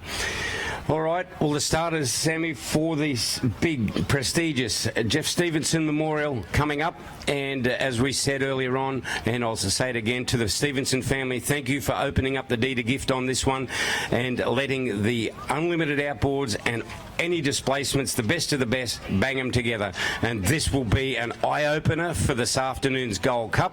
Hopefully, Harrow will be fixed, because if he's in the Gold Cup, he's going to make it exciting for everybody. No, thanks. Have you got the drawers on this, the poles? Yeah. Okay. Okay, Sammy, the poles for the next one we're expecting is out of pole 1 is Octane Racing, Matty Peck. This boat shows a lot of terminal speed, should get down there pretty close to the best of them. Whether his acceleration is as strong enough, I'm not sure. One boat that in pole 2 is not going to have the problem is Bulldog, should have the major power. 3, Greg Banks Racing. 4. Turn it up 6 litre. 5. Then we go 5. Where's 5? Shenanigans. Oh, sorry, Impulse. We'll cover them as they go up, but there's some very fast. 6, 117 Motorsport. And then we go 7 is Shenanigans. 8, we go up to Blue Water Trailers. So 8 boats to meet the starter. This should be an absolute ripper. I did say earlier on, Sammy, and I'll back it up again, the tunnel boat of Greg Banks Racing so far is about 5 seconds faster than any other boat here. But he got that heat time over 3 laps when he was racing outboards. Things are going to change now. He's going to have the likelihood of wash and of the inboard. So it's going to be a little bit harder. But if it gets to it, if you can get out of turn 1 and give it a freedom release, get it up and running quick, it should be fine. The breeze is not that strong on the far side, so that's the important run for Greg Banks in a tunnel boat, is running up after turn 1. Turn downwind, not a problem. It's upwind where he's going to have the issue.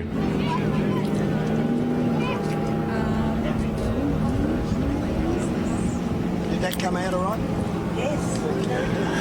The Turn It Up boat, 6 litre, we saw him have a problem in the finish of the last race. They've refueled the boat, sorted out whatever the problem was, and they've just turned the young fella around, young Pato, and they're about to push him out. He'll join the field up the top end of the course, and they've just hit the back of the boat. There he goes.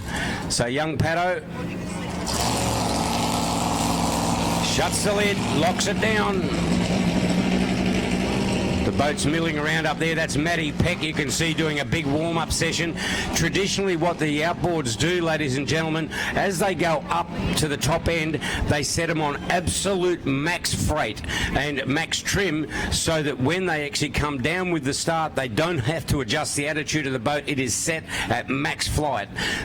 So it just makes it easier for him. Patterson's pulled out again. He's just pulled over to the course to the side. So obviously the problem he had in that last race may have shown itself again. He's off course, and this breeze will probably push him further off course, so they may very well go ahead with this race. No, he's in a bit of position there, Storno, which is not good because the 7 across, so I think they'll have to pick him up. Yeah, they're just going to pull him off to one side at the moment. Yeah, so as I was saying, Sammy, all the inboards, ladies and gentlemen, they've got 2 big pedals in the boat. The right one is the throttle. That's the go juice. The left one is the plates. Now, you push on that plate that pushes the front of the boat down, and you lift your foot off it, man, it'll lift up. Whereas on the outboards, they've got buttons on the steering wheel, and everybody's different. Some put their up on the floor or up and down on the steering wheels.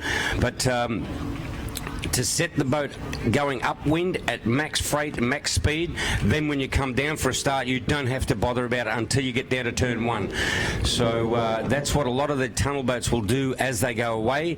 Now when they come down, they look like they're not doing it hard, but trust me, they're looking at this dark water here, albeit that it's going to be coming down the back of them. It won't be such a problem.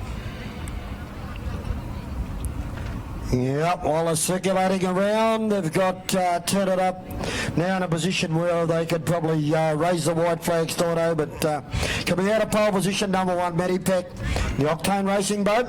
Coming out of 2, the British Bulldog. Yeah, he's going to carry some freight. Oh, yeah. As you said, 2 might be the one, the position to be in, so we'll wait and see. It is a faster position. Matty Peck in the Octane Racing, he'll do it right down there. As long there's a lot of different ways you can attack 3 buoys. You can go straight past the lead in, make a single pin turn and come back out, but you don't get to do that or have that option if you've got somebody parked on your right shoulder. Well, this is the thing, though. First corner, mate, as we said, where you go in is where you're going to come out, so... Yep. So we'll wait and see, Storno. Hypothetical? Well, out the window now, guys, because we are about to go racing the Stevenson Memorial. Storno for Unlimited displacements and outboards. Now, the Blue Water Trailers boat's been very, very fast this weekend, extraordinarily fast. He's on the outside. He's got the breeze behind him, but I noticed this morning, very, very flighty. This is an ex-Craig Bailey outfit, so the boat's no stranger to going quick. Okay, as they're lining up, this is going to be the first of the Unlimiteds put together this weekend. The dugouts and the clip-ons all together. Oh, we're set to go. The flag is down. And away they go. And the two displacement boats in post. And also Bulldog. And there goes Banksy with a power speed to Storno as he goes down to a bridge corner. Yeah, Banksy, he was in close company there. Let's see how they go around. It's the cornering of the nimbleness of the tunnels there. Let's see what happens. Banksy's made a run. Look at the Blue Water Trailers go out outside. Man, oh man. He got a left, a right, a left. By Cully, he really shot that corner very well. And Bulldog is pulled up with the winner as he's thrown down. No, he hasn't. As they go around there, and Meso running the race of his life. Yeah, Meso's got Sarah, they get together, I don't know. Bulldog and Meso. Oh, Bulldog's back on it now. Here comes Shenanigan. Blue Water Trailers. Well, look at this. Shenanigans up on the inside of Bulldog. I hope he knows he's there. Jamie McCutcheon, but it's all one-way traffic at the moment because Greg Banks in the Flying 14 is out there in front. GBR and that boat sitting beautifully on the water, Storno. He's, mate, I'm just keeping my eye on the Blue Water Trailers. He's gone under the trees on the far side. Oh, Shenanigans. This boat is high and dry. Oh, flying it. There is no shenanigans out there, Timmy. It is Chris Pudsley at his brilliant best. He is absolutely floating that boat, Storno. Yeah, they're going bringing out Banksy. Not bad for a fishing boat, is it, guys? As they go down there, he's got it all done. I think he's coming up for a flag next time. Bulldog not doing anything wrong. It was just that first corner that really commended him. Well, down the back straight away, and we have the yellow flag out. It's a checkered flag about to come up for the Flying Banks machine. GBR, he's done it brilliantly, Storno. And a freedom release, mate, a freedom release. Here we go. Put your hands together. Good job. What a run! What a run! Shenanigans, Chris Pudsley is trying to get after Impulse, but it's going to be Meso. Brendan Mason over the line second. He's having a great weekend. Third place in Shenanigans. Chris Pudsley over on the inside, but to be Shannon. Blue Water Trailers got home Warren Golding. I don't know how, Storno. Yeah, he's done a good job, Bulldog. For a while there, I thought Bulldog and the Impulse, I thought Bulldog and Impulse hit together up here. I'm not too sure, but they've all run it. It's been won. And for those people who commented online that they're just fishing boats, well, geez, I bet I wish I had a fishing boat just like that. It's a quick outfit. Like I said, every trophy in Australasia, this young man's got, and with this boat, he won more Australasian championships in 1 year than most people have done in a lifetime.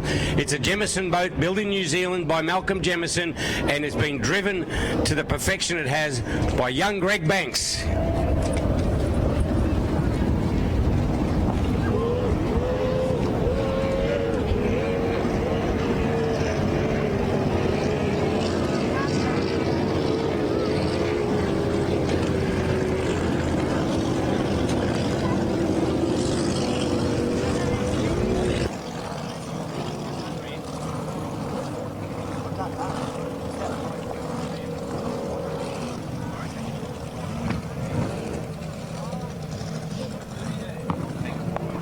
How do you turn it on? Just hold that button. Hold it in. Yeah, and the blue light will come across. If you want to use mine, that's off. Turn it on. You need to start cutting in and out. Just face it this way.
Shut your hands.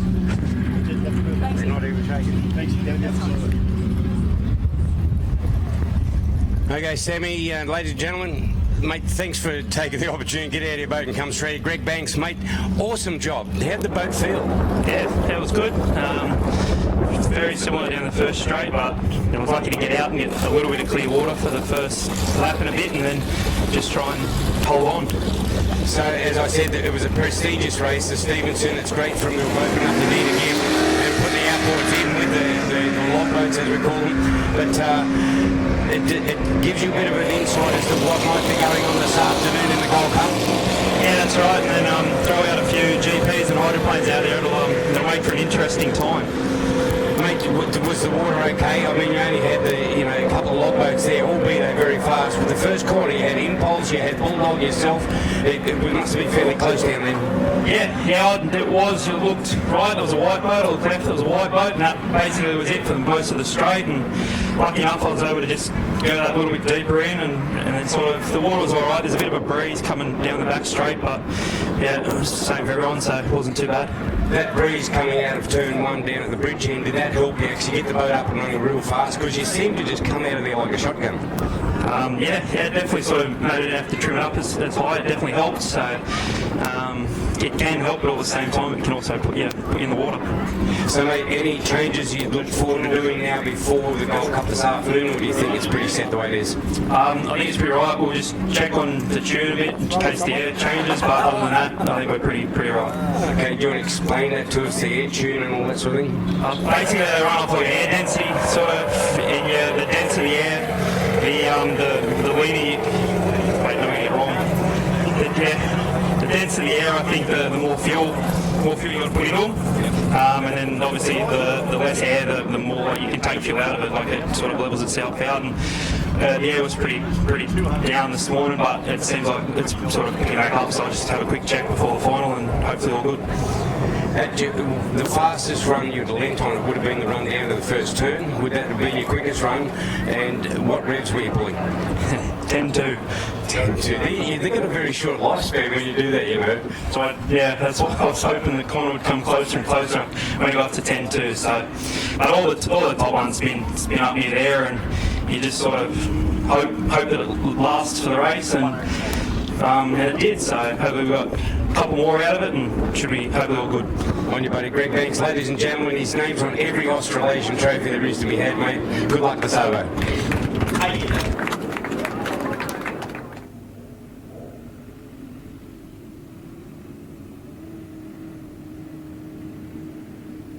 Okay. What'd you do? I couldn't work it. Good field of boats here, Sammy. I think we've got 105 class, I think, mate. Yeah.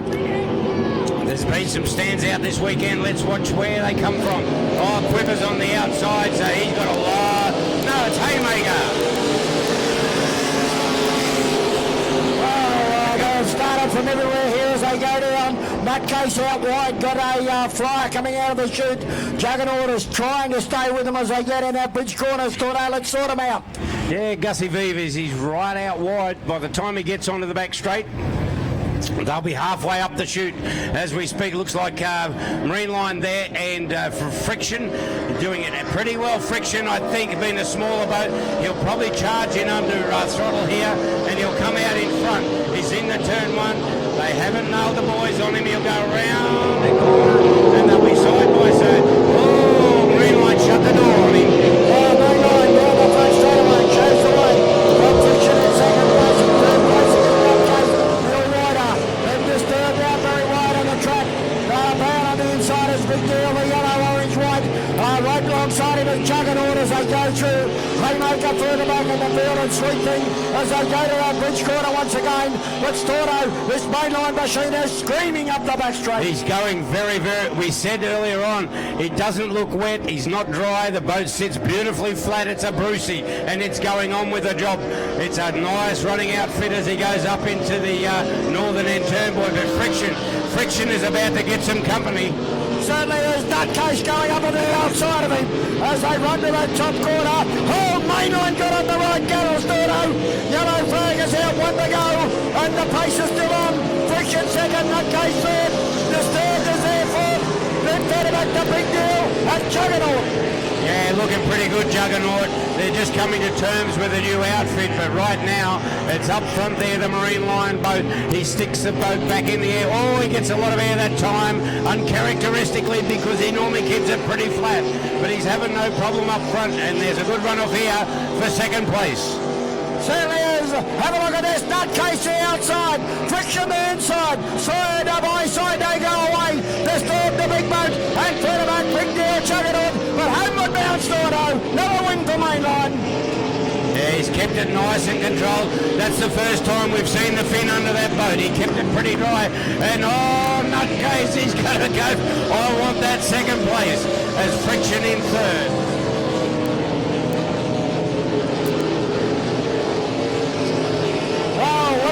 Big Deal, Juggernaut, further back to Haymaker and Sweet Tea, but by golly, Stordo, just looking at it, looks very rough and tough out at the top corner.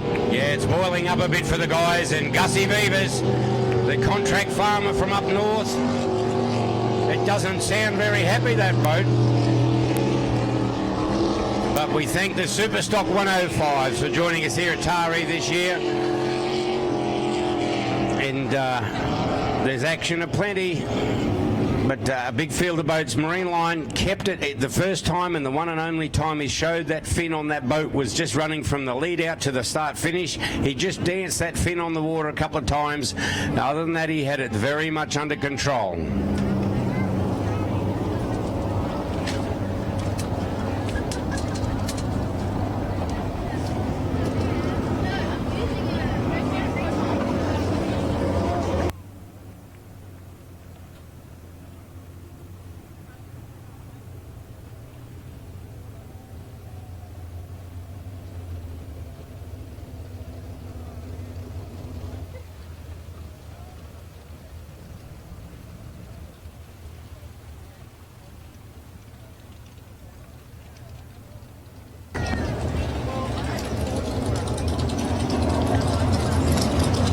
Okay, so based on that race we saw just not now, the one previous where we had a word to young Greg Banks, it'll be interesting to see the all-important pole positions for the Gold Cup this afternoon, albeit that with everything going to plan, there's going to be one or two big GPs in there, the hydroplanes, and that's going to be a whole turn-up for the guys, and it'll affect the tunnels just as much as the logboats, but we'll wait and see, and hopefully Harrison, whatever the issue, has been resolved. They're a professional team. I know they've got a spare engine up there on the back of their big ute, so whether they do an engine change or not, I'm not too sure. But as I said, when it actually coughed and died going down here, he did motor on for some time. So normally that would indicate that it's not a terminal issue. And hopefully Harrow has the thing sorted for this afternoon's Gold Cup.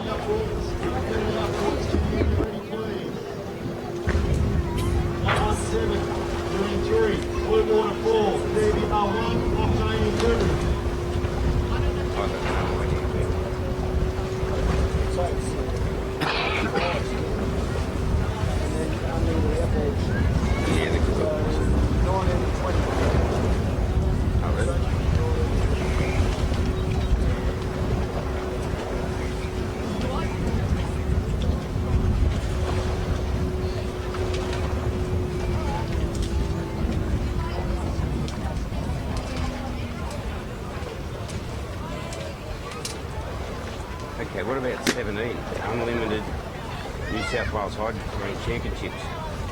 Heat 2. GP, Miss Tina Prix, Mathematic, Desperado, Aquamagic.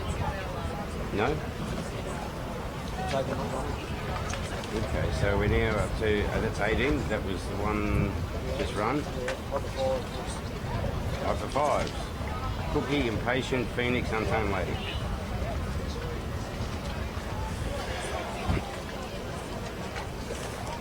Okay, by our sheets we have the Hyper 5s, the 5-litre hydroplanes, not too far away from joining us, I believe. And then we'll have another unlimited outboard race.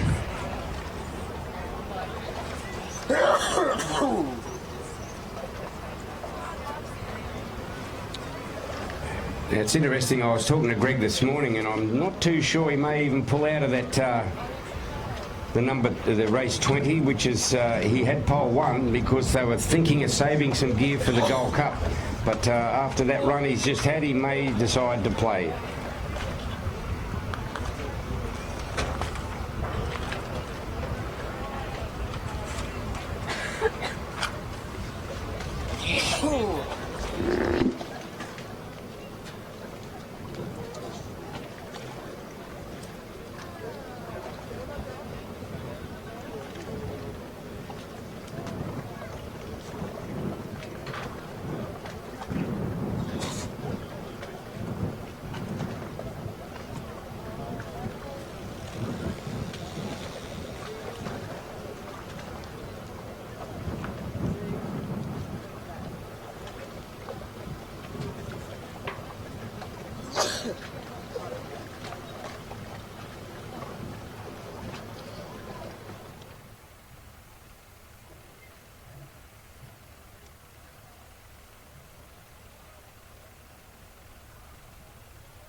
Okay, Hyper 5 boats out on the water.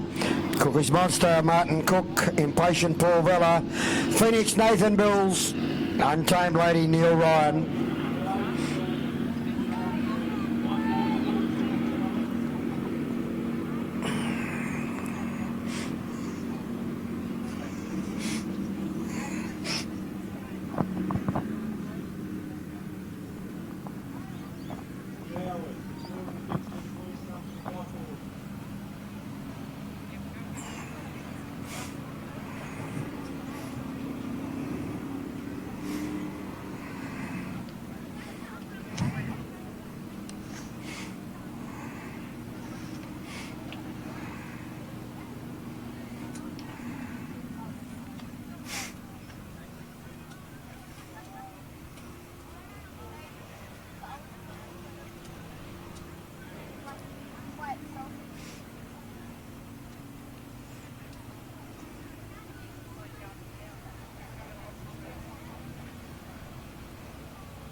Unlimited outboard. Can you please be ready? Unlimited outboard.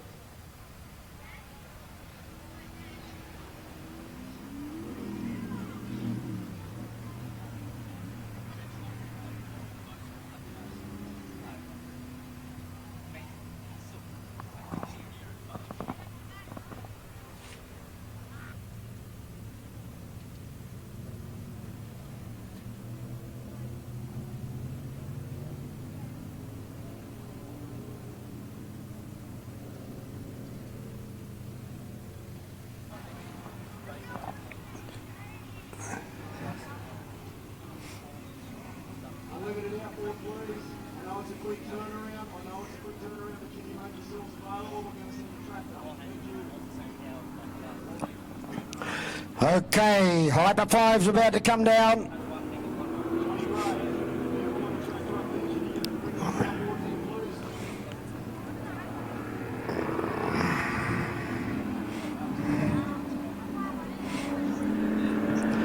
Flag about to drop. Flag is down. Cool's Monster over the inside. Untamed Lady alongside it. Then we've got the Phoenix in pole position number 3. Millsy over on the outside. Paul Vella and Impatient as they hit the waterway running down towards that bridge corner the first time round. Let's see who's going to be first out of the chute. It is going to be Millsy and them out very wide there as they wheel round. It's one of the white boats probably. Is it Cookie? Up the back straight away, but there's Paul Vella out very wide and also the Phoenix out wide as well, Stordo. Have a go at Vella there, spilling the air. The 3-point Hydro just tiptoeing up the top. Not a problem. He's about to put the turn. Oh, Phoenix gets a lot of air. As Cookie now makes advantage of that one because Phoenix had to get right out of it and Cookie's come in hot. Cookie's hot. Oh, he's hot, all right. He's on fire. Vella goes past. Impatient first. Over on the inside is Cookie's Monster. Got into a lot of hard water. Couldn't get out and couldn't get up on the run again. But going down in the second placing now would be Phoenix Nathan Mills. Third placing is Martin Cook and the Cookie's Monster. And Untamed Lady Neil Ryan. But it's all one-way traffic at the moment up the back straightaways, Dordo. Yeah, well, we said it earlier on. The difference a day makes. This little red boat could not finish a race yesterday. They've resolved the issue. And now we're getting to see Paul Vella at his absolute best as he sticks it in once again, brings it round.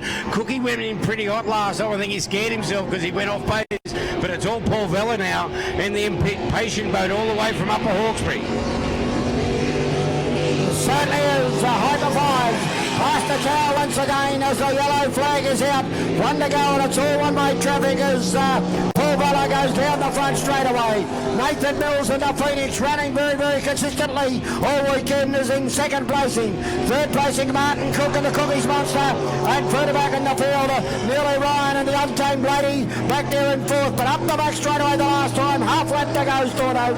Yeah, he's done a beautiful job. You can just see he's now taking it easy, but you can see the boat just tiptoeing, just spilling the excess air as he brings it in. The turn fin about to go into play. There it goes now. He'll bring it round and take a checkered flag for the day. Makes up for yesterday. I tell you what, Phoenix got a lot of air there about a lap and a half ago, and he's got it all back together once again. Cookie's having a great job. The boat looks pretty heavy though. I don't know if he's got some water on board as Paul Vella takes the first, and then the Phoenix dances across the line for a good second. Here comes Martin Cook in the Cookie Monster. The boat looks fairly heavy in the water. I don't know what's going on there. He had a good entry there about 2 laps ago, but it's now looks like it's struggling.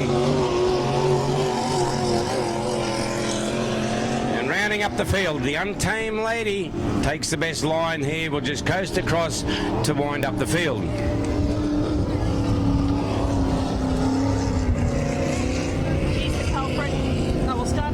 Impulse? Yeah, semi.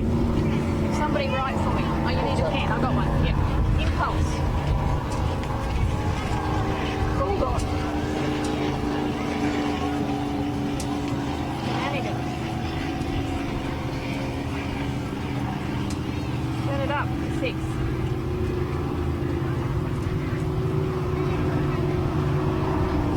Yep. Chase. Culprit. Turn it up. She's the culprit. Turn it up the blower. What a crazy defense, mate. I can't. 1 to 7. Thank you. Race 22. How is he not doing it? Was he in another planet? Okay, that's the Hyper 5s. I think Cookie might be taking a bit of water on board. It looks fairly heavy on the left-hand sponson. We'll just get it confirmed. If it is, you'll want to be careful when he turns into the ramp. Oh, geez, that looks heavy. I don't know if he's carrying some water or not. Himself. Shenanigans. No panic on board. That's fine.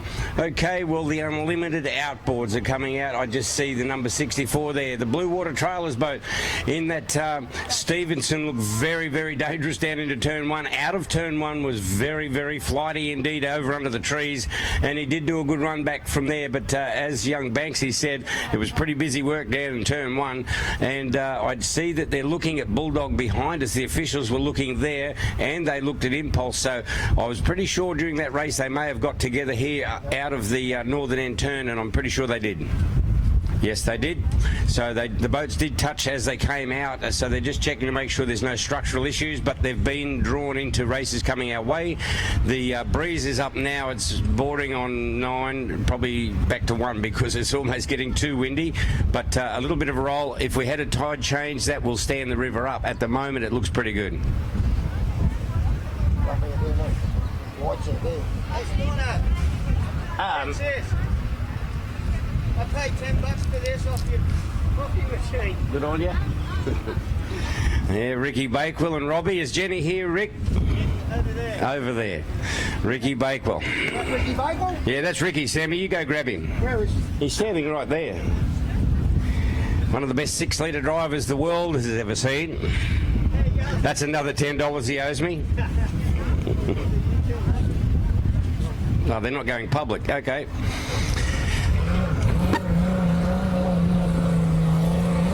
Octane Racing, Blue Water Trailers, and looks like a young Banksy, number 14. We regularly see 3 number 14s on the water. One is representing Queensland, which is Reece Coles. One is representing New South Wales, that's Banksy, and the other 14 is representing Tasmania, and that's young Todd Leary.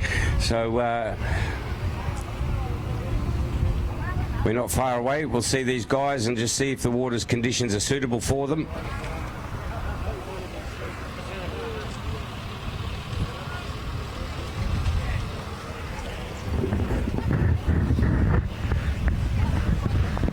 Again, some of the great sponsors, ladies and gentlemen, while we wait for the unlimited outboards, is McDonald's at Taree. Thank you so much. They sponsored a lot of the Formula Futures and the kids racing, and we thank you for your involvement. The Exchange Hotel, that's where the presentation is tonight, and it's a welcome to you, the spectators, and to come and join us there. You can have a beer or a sherbet, soft drink, whatever you wish, with the teams. The drivers will be there when we award them for all of their hard work this weekend. Some of the teams have worked overtime, and it's a chance for them to let their hair down, and you're all welcome. So the general public, welcome up at the Exchange Hotel this evening for presentation. To Kennard's Hire here at Taree, thank you so much, Kennard's, because you're the best of the best, and we could not put it on without the temp fencing and all the gear that we've had to get from you, and we appreciate it.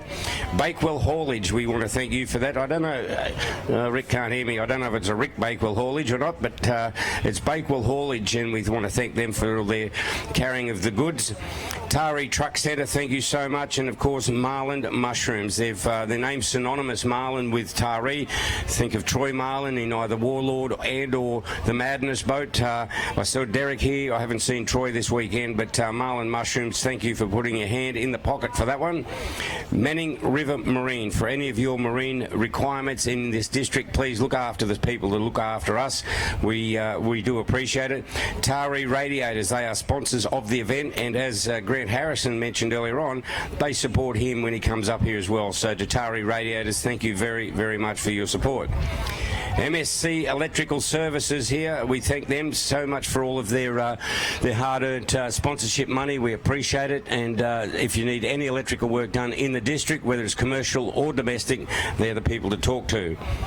Thomas Scaffolding, it's pretty good stuff. We've been sitting under it all weekend, hasn't fallen down, so we appreciate the professionalism to which you have offered us, and we thank you very much once again for both the control tower and the broadcast tower.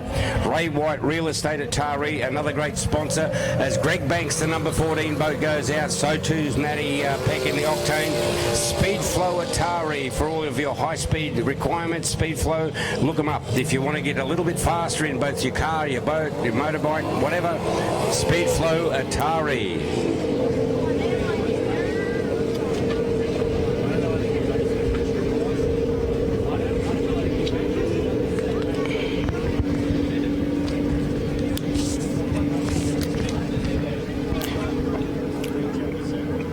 Okay, the unlimited outboard. This one, it's a not a trophy race, but it's one where they can make sure they've got the right gear together.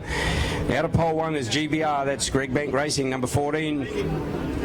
Out of 2 is Octane Racing, Matty Peck. Out of 3 is the 117 boat. As we said, young local boy. So you want to get behind him. He's a local boy whose first weekend back after one of the most I can't say horrific, but it was one of the most major impacts I've seen for many years down at Windsor there as a support category to the World Series. He went into the southern end turn at Windsor, and the boat just did a war dance that went on for some time and was totally destroyed. This is a brand new outfit. The young Kai, he's from up here at Taree. He's put together this brand new boat which is built in Queensland. They've got all the right people working on it.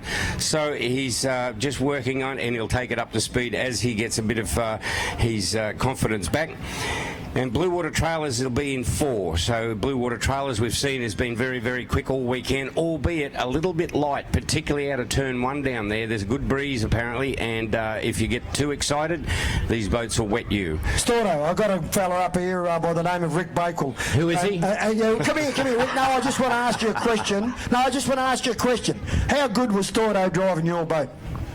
Bloody terrible. He was. I remember. I think you had to put him in a Paisel because I don't know whether you had a broken leg or what, but there he reckons he went all right against Bobby Thurker. Storno was all right. What's that, Storno? Got second. Oh, he got second. But you're just telling me he still talks that BS. So all the stuff he talks about is not fair to him. You just ask him. He'll tell you what you want to hear. No, he was all right. No, we ended up putting Crossy in the boat. That wasn't up to me. That was up to my crew. So, sorry, Storno. You're forgiven, Rick. We got a real boat race on here, so I'll talk to you later. Outboards, mate. Mixed master. Well done. That's a great guy, yeah. 6 litre, Ricky Bakewell. Okay, look at the Blue Water Trailers. He's downwind, and this boat looks very flat and fast, Sammy. He has been showing some brilliant speed all weekend, and let's just see how he turns into the breeze, because it was very, very light when he came through last time around. Banksy keeps it down and keeps it pretty flat and fast. He's a professional, as he's got the nice thin tail. He's kept it flat. Blue Water's gone for cover over there. Matty Peck's not doing a bad job there. In actual fact, Matty Peck is tough. I think Blue Water put the Mozzers on him. Well, yeah, you certainly did, because he is out of it. But Malcolm Jamieson, if you're looking at it over in New Zealand, here it is, GBR, the Jamieson boat, with Greggy Banks, mate, sitting that boat beautifully on the water. And as Stordo said, he's lapping about 5 or 6 seconds faster than anything else here on the water this weekend, and doing it ever so well.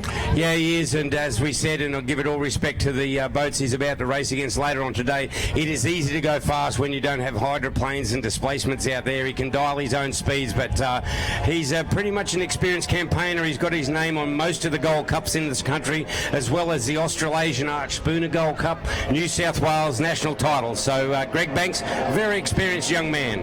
Certainly is a very experienced. Have a look at Matty Peck and the 117 Kai Canal. Oh, he got over!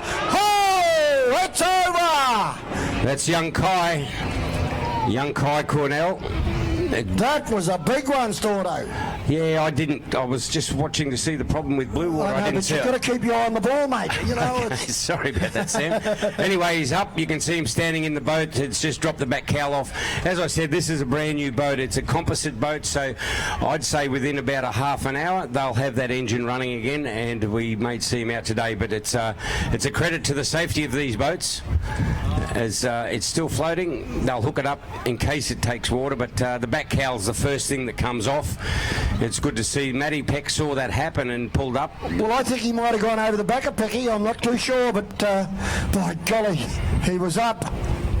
So whether a bit of wind got in underneath in there, because it certainly is whipping across that part of the circuit. Yeah, but he rolled to the outside. He rolled to the right. The wind would have technically picked the outside sponson up. So I'd say he's just tripped on a wash.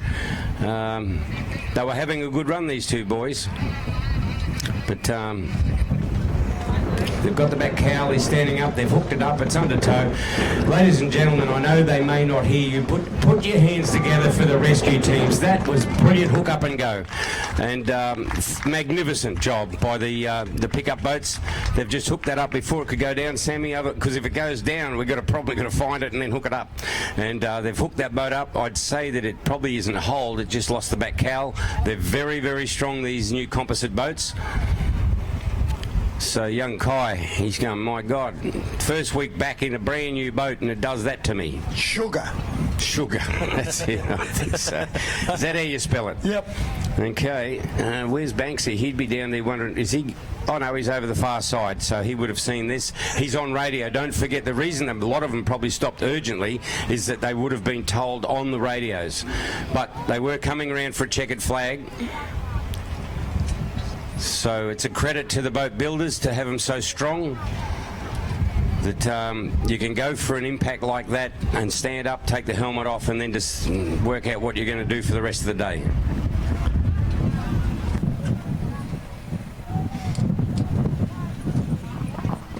And you can see the importance. They didn't need the divers out there. They're saying just hold it there. It doesn't look like it's taking water, Sammy. The engine cowl, the roof cowl there, and the back cowl, they're the first things that come off. They're only really clipped on with short ocky cords, so it's not a structural issue as such. Oh, a bit just fell off the engine, whatever that was.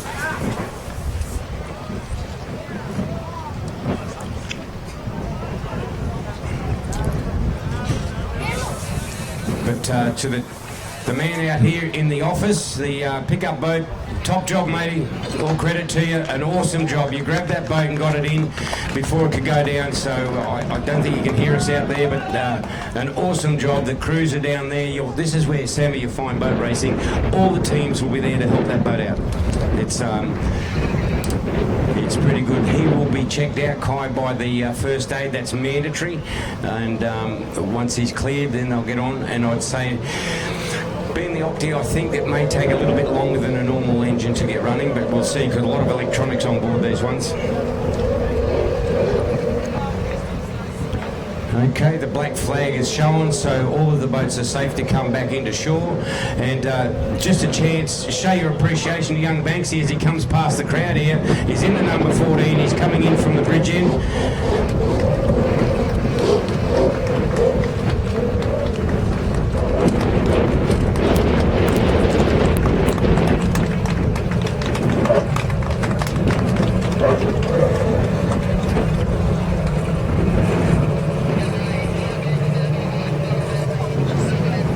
I think Blue Water Trailers is going to need a... Yep, Zane's on the job. He'll go down and grab up the Blue Water Trailers.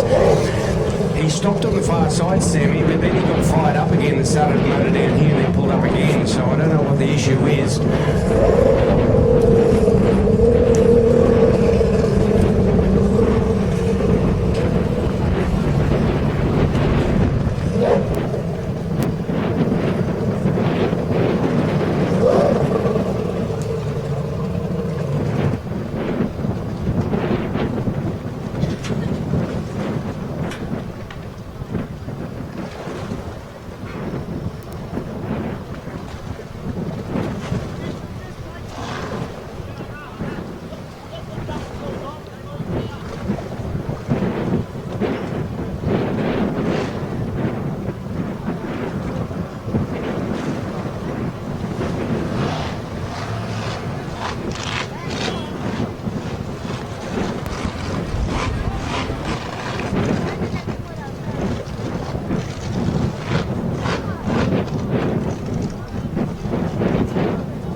Just bear with us, ladies and gentlemen. We'll make sure there's no more bits of that boat floating around. We'll send our course boats back out onto course.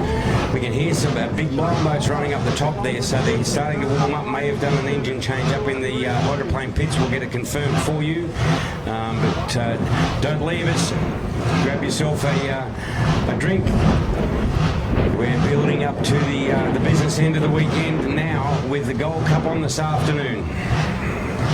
Yeah, don't forget there's plenty to eat and drink and fairy floss up here for the kids, soft drinks, tea and coffee, and also don't forget those magnificent polo shirts, the official shirts of Taree Aquatic Club Easter. Spectacular here. So there's stubby holders as well, so it is all available to you courtesy of our very, very good people that come along and support us this weekend. Also, she's the culprit. Don't forget, I think they'll be still going through the crowd if you want to get a ticket in that, or tickets in the raffle. Some wonderful, wonderful prizes. I think there's a Holden or Ford Elvins, I think, for first prize. Second prize, I think she's the culprit shirt. Third prize might be a hat. So there's plenty of prizes available for you. Courtesy of she's the culprit team. That will be, I think, about 4:30 will be drawn.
Okay, and we did mention that it might take about a half hour. Well, I was wrong, which is, yeah, it happens sometimes. Young Kai's boat's down on the water. It's running as we speak. So the mechanics have just fired the engine up. It's all good. And I just spoke to Mick and Kay, and they said, yeah, there was he got tangled up in the tail of Peggy, and it just put the boat over. So all good. He's fine. He's okay. And I think that we'll see the boat on the water again today. But the engine's running as we speak. If you're watching live stream around the world, that engine that I know the camera's looking at it right now, that's the boat that just went over. So a 360 barrel roll, and landed the right way up. Okay, so Sammy, we've got some crane movement up at the far end there. I'll have it confirmed, but I had on our sheets that we had the GP1, 55, 60 and Mathemagic. We know Mathemagic's out. GP60 hasn't had a good day, haven't seen him on the water. GP55 we saw do a run on his own, and GP1 we saw him under tow, so I don't know, I'll have to read into that and see what is winding up for the big one this afternoon. 6 litre hydros to join us fairly soon. The Vic Curry Invitational is coming up.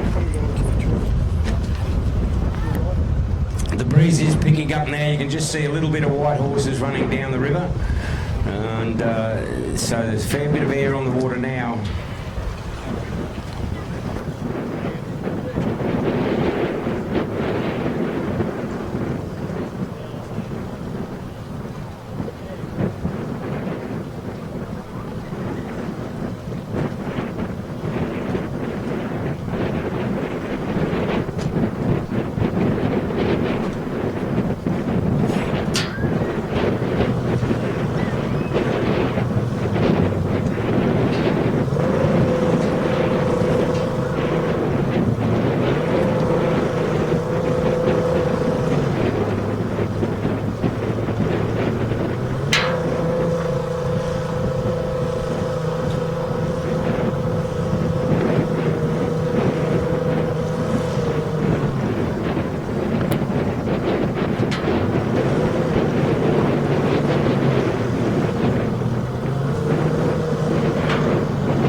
Okay, ladies and gentlemen, the big bangers are coming in now, and I just spoke to Tanya and McCall, and she gave me the nod that the Vic Curry Invitational Unlimited Displacement's about to join us out on the water, and the poles I have are Impulse is out of 1. I can't read my writing now. Bulldog. Impulse 1, Bulldog 2, Shenanigans 3, Turn It Up, I think maybe a scratching, the Chase. Then we have... She's the culprit. She's the culprit, and then there was a turn up on the outside, but I think the Turn It Up boats have turned it up. So I'll get it confirmed for you. As we said, the water conditions have now gone past fast and into a trap for young players. You can see a little bit of a roll now. I think there's a run out tide heading into an incoming wind that will stand the water up somewhat. So the guys will have to just be a little bit cautious, race to the conditions. It's not bad on the far side, it's just this side here, but it is going the same direction as the boat, so it should be right. Going from that, then back to...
Okay, Sammy just spoke off a minute ago that the breeze is up, and there is rollers on the outside of the course here, which shouldn't bother the boats going downwind, but and the other side of the river looks like it is fairly protected from this position. I'm not saying it is, but it looks pretty good from here.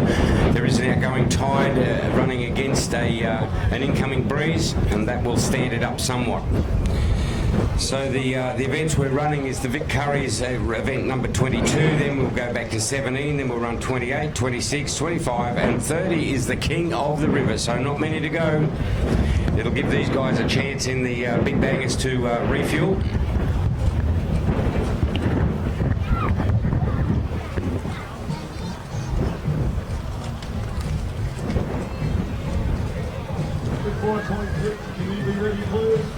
Did you want the pole, Sammy? Oh, you got them. Impulse 1.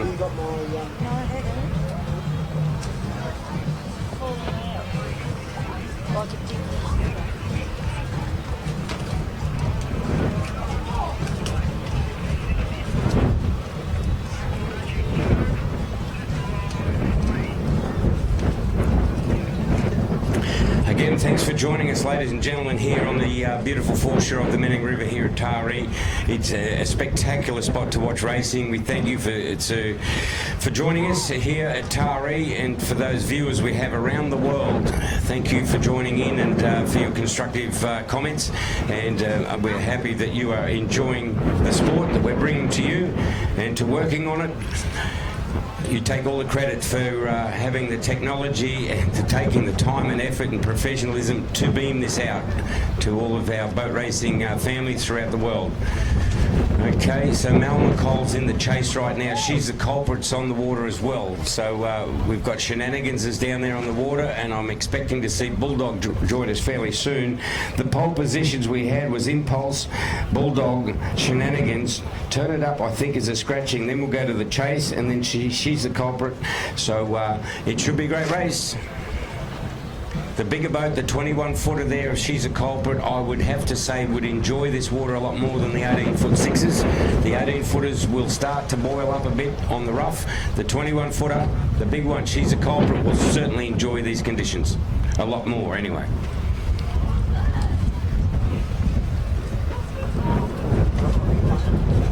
Yeah, but wind. Private drivers, please be aware, conditions are deteriorating a little bit. Will be rough. Please drive accordingly. Okay, they're just letting the drivers know, Sammy, for those who aren't aware, that they're saying drivers be aware the conditions have deteriorated somewhat. It's gone from slow this morning to very fast to very untidy, but they've all got the same conditions. As I said, I do believe though in this one here, the Charles meets the 21 footer. She's a culprit.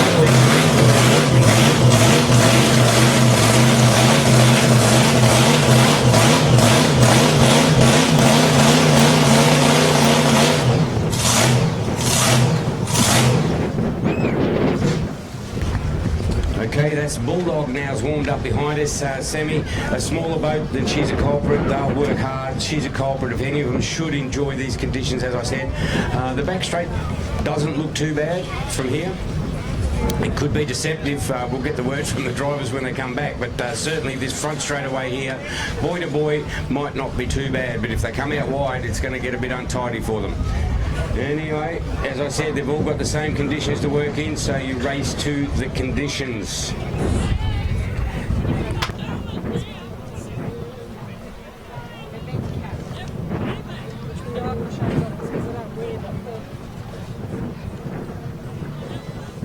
Pole positions, Impulse 1, Bulldog 2, Shenanigans 3, Chase, Culprit 5.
Okay, Sammy, the start boat just hovering out off the course proper as we speak, and all of the runners for this one, the very, very big one here, lined up in front of us. This is event number 22. We have jiggled around for refuel time for some of the crews, and I noticed that event 25, which is the penultimate run, I dare say that you might see Greg Banks pull out of that one because he's got the King of the River, is event 30. Okay, so Impulse, Bulldog, Shenanigans, Chase, and on the outside,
but he's certainly got what it takes. We've seen him yesterday winning the Liberty.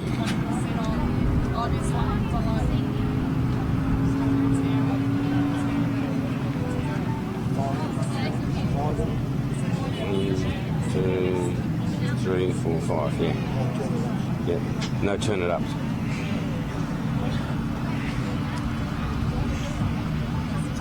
Okay, 5 starters, Tordo, Impulse out of 1, Bulldog out of 2, Shenanigans out of 3, the Chase will come out of 4, she's the culprit the outside, 5.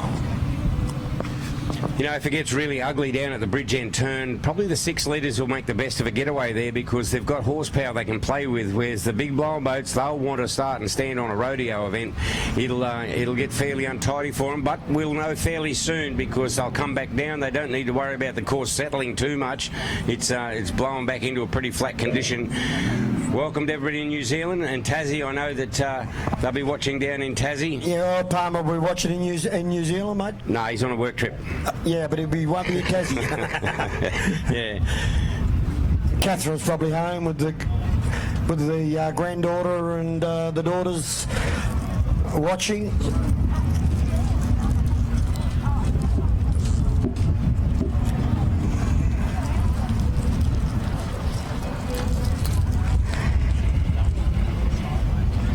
Okay, they've put the flag up, Sammy. He's bringing them down onto the field proper. And they would have had an idea by now what's happening. That'd probably be a bit rougher up there than here. Yep. She's the culprit's on the outside. Keep your eye on it. I just believe that bigger boat should enjoy these conditions a little bit more. They've squared them up. The power's on. Flag is down, Tornado, away they go. Caught them out of the chute, very nice, and double goal. Got a flyer going out of the chute, and she's the culprit, as I said. Dean Barry out wide on the track at the bridge corner. Impulse is out of pole 1, a 6 litre. He gets it. Oh, there's a bit of rough water there. They haven't been before, and he's turned it around. They'll have to keep their eye on the plates, mate. They should be pretty light out there right now. Meso got a flyer out of the chute and up the back.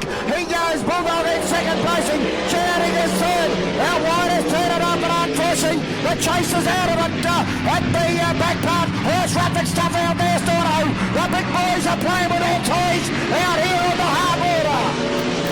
A good runner. Look at Meso. Then we go to Bulldog, Shenanigans, and the 21-footer at the back of the field. Down to the bridge corner, and Meso says, catch me if you can. Impulse, the race leader, hits into the corner. Let's see him come out of the chute beautifully. Up the back straight away. He's got about probably 50, 60 metres on him now. Is that Bulldog going out after him? I think it is. Oh, look at, she's the culprit out of the water, Storno. Up the back straight, no Shenanigans. And then Bulldog. Bulldog had a big fall there, Sammy. He's kept it going. But I thought I saw something breathe out of the back of Impulse on the back lane straight there. We'll see how he goes. He's still under power. Shenanigans is up for a play too. Yellow flag out. 1 to go. And the flying Impulse shows the way.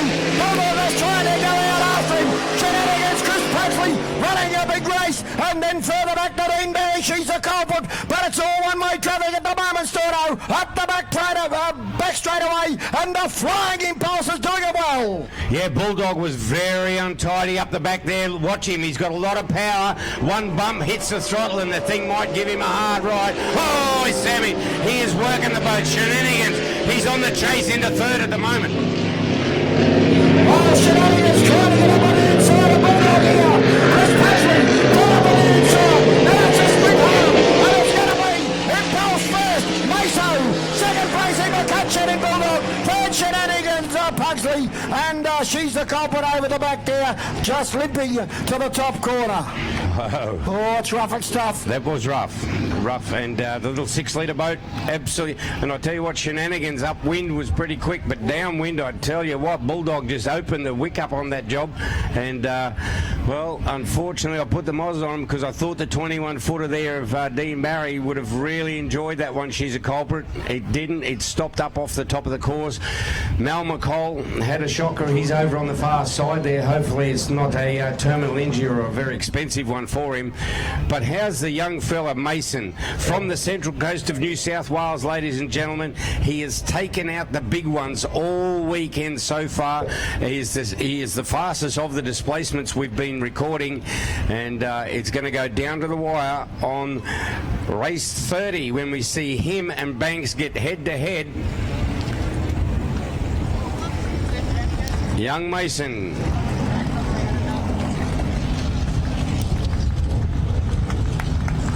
That's it. The crowd put their hands together for him.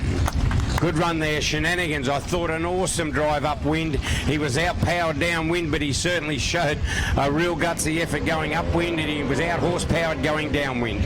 But Bulldog and Shenanigans had a good run. As Mel McCall's up on the front of the chase right now, he just get towed back in. I think Dean Barry's back under a power of his own, so he's fine.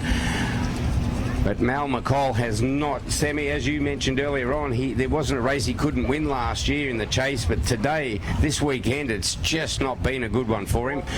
And believe you me when I say it's not through a lack of preparation and trying, it's sometimes you can create your own good luck, but bad luck can just happen.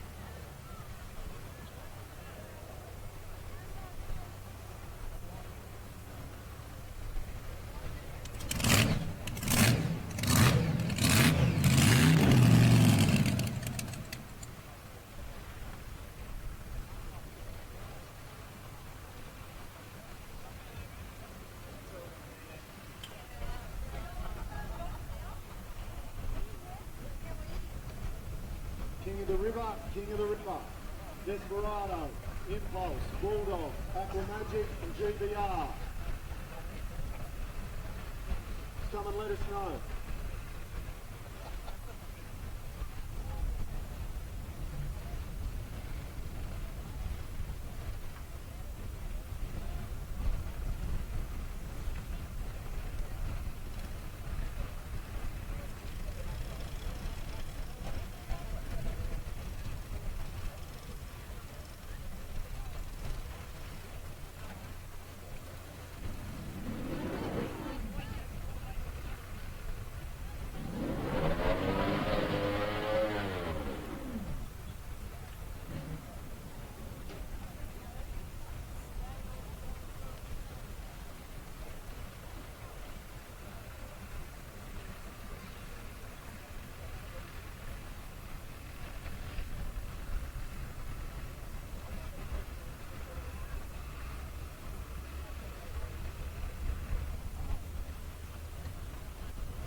Okay, boats out on the water for the Max Curlin. By the look of it, only 2 boats.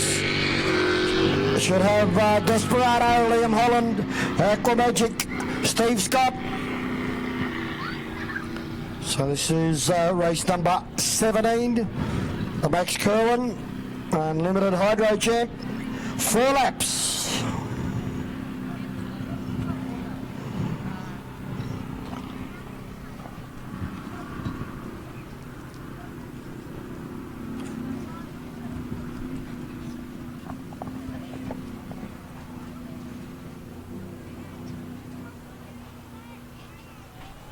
Laps.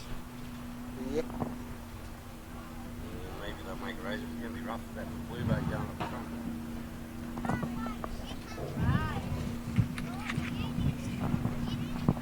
front. Well, these 2 drivers are going to know they've been out there on the Manning because particularly with the Aquamagic, mate, I think it'll be very, very bumpy for him. Yeah, well, it'll be bumpy for both of them, I think. Stordo, we're not GP hydroplanes. Yeah. 6 litre. Probably rougher going downwind than upwind. Coming back up the far side, they'll be able to fill the traps up. But yeah, coming maybe down, a bit of protection over there, mate.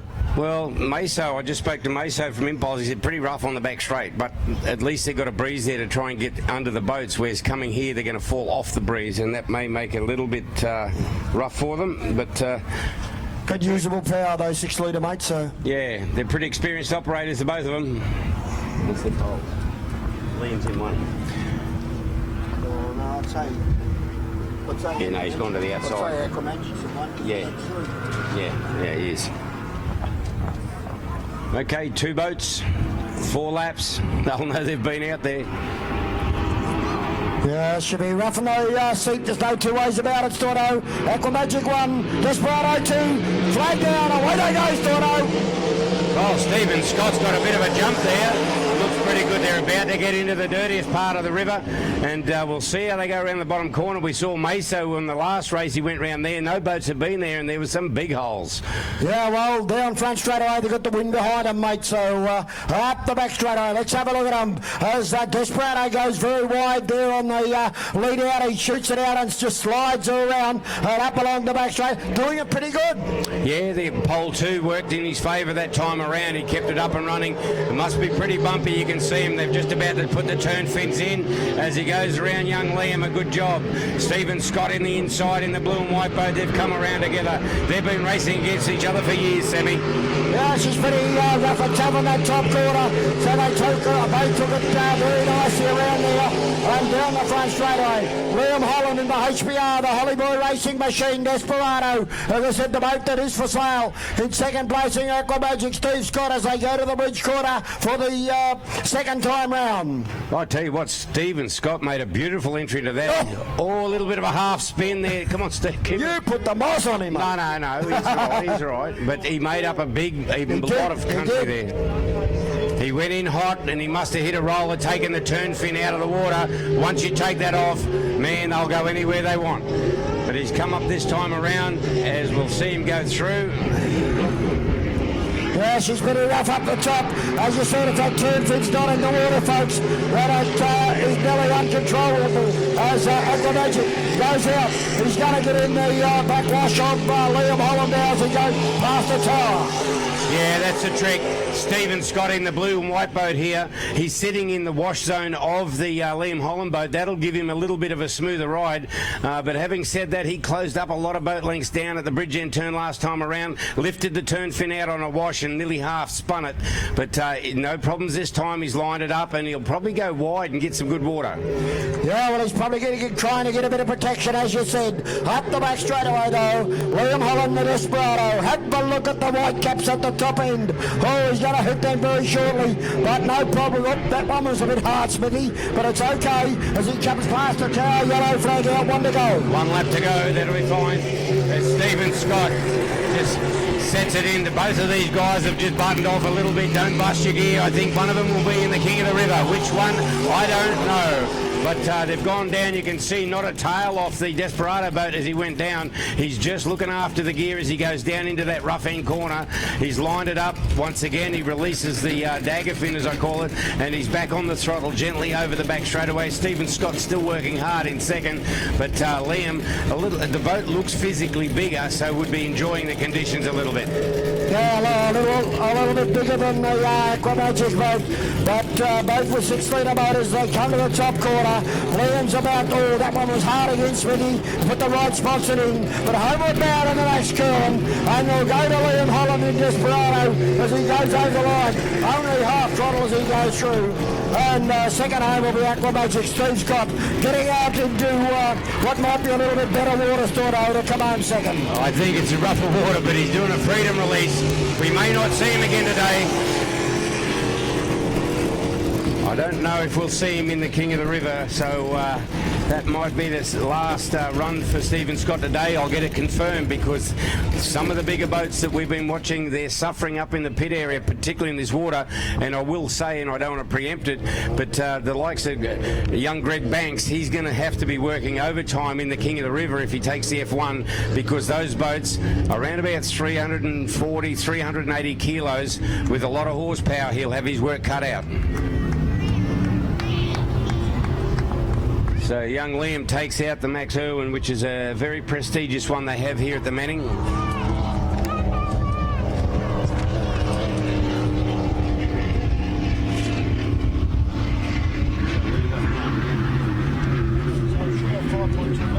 Yeah, they're on the water. 5.2 is about to join us. They're about to get a waking call. So we've got young Woodsy in the boat Trouble. He normally keeps that pretty flat and pretty clean. The quiver boat's there. Ball Terror's in the water, and I'm just looking at the marine line coming down on the ramp. So most of the players are about to join us back on the ramp area, and this will be a wake-up call for some of these guys, particularly the lighter boats. They will certainly have their work cut out for them.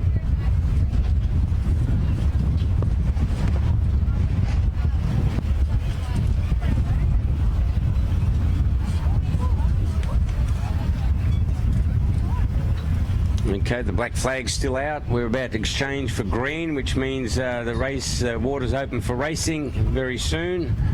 We're still under black. I see some officials in the tower up there having a bit of a talk, Sammy.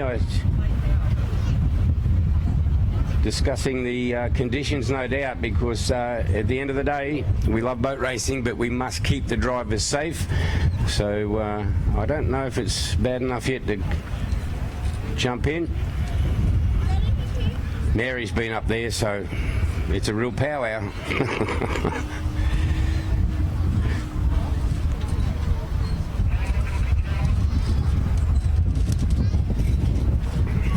We'll just take the chance to thank McGrath Meats here at Taree. If you're after a family barbecue and want some of the best meat in the district, it's McGrath's Meats. So thank you. Saxby Soft Drinks, it's a famous name, and it's nice to be in the hometown where they're based. Saxby's just over the bridge, and we do thank them there for their support. I know that the Drought Breaker coffee van has been selling the Saxby drinks all weekend, and they've been much loved. Dulux trophies, I'm sure the drivers will be appreciative of that this evening at the Dulux trophy presentation down at no other than the Exchange Hotel. So join us one and all for the presentations. Tomorrow's a day off, so stick around tonight, have a great time and talk to some of these drivers. We'll introduce them to All Pro Fencing Services. If you need any fencing of any kind, talk to All Pro Fencing Services. I'm sure that they'll only be too happy to help you out. As the 5.2, the Superstock is firing up behind us. Stacks Finance.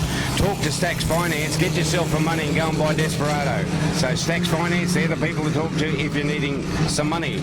All right, Sammy, well, these guys, it's their first chance for a while. They've been out, and they'll have a look at this water and go, oh, okay, this is what it's going to be like.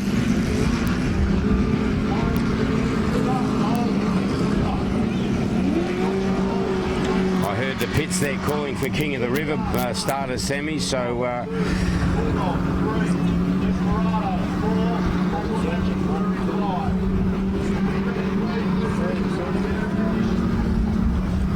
Okay, I just heard in the left-hand side here they were calling our pole position. Oh, here we have Mary knows all about it. What race are we up to, Dylan?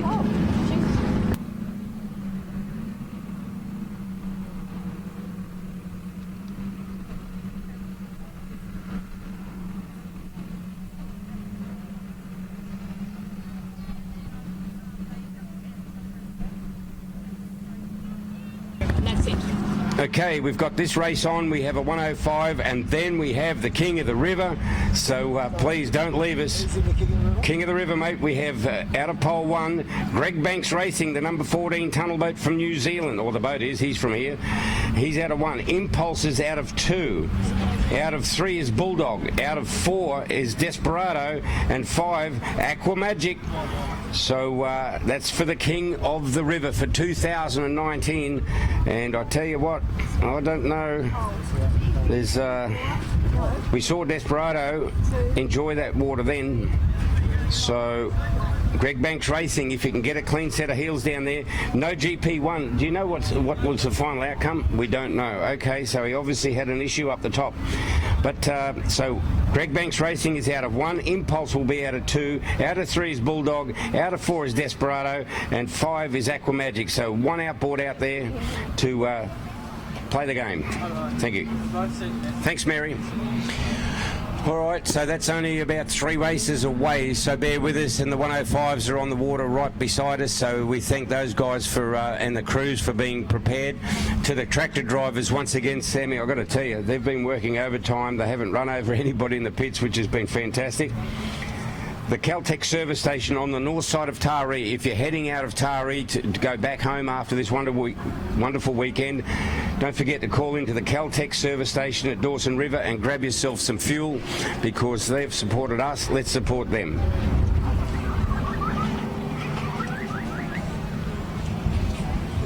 Yep, 5.2 litres Dorado. Should have Trouble out of 1, Quiver out of 2, Bull Terror out of 3. Yeah, they'll have their work cut out, these guys, particularly, I believe, downwind, because the boats will want to be thumping pretty hard. Upwind, they may get a bit of a lift, but we're about to see, because the flag's still up, down, and the power's down as well. Okay, here we go once again. Quiver making the best of the run right now, Sammy, but he's got to hold his pole position. I think out of the rough end corner there, I think we expect to see probably Quiver come out in 1, but we'll wait and see. They're not far away. Let's watch what the conditions are like for these guys.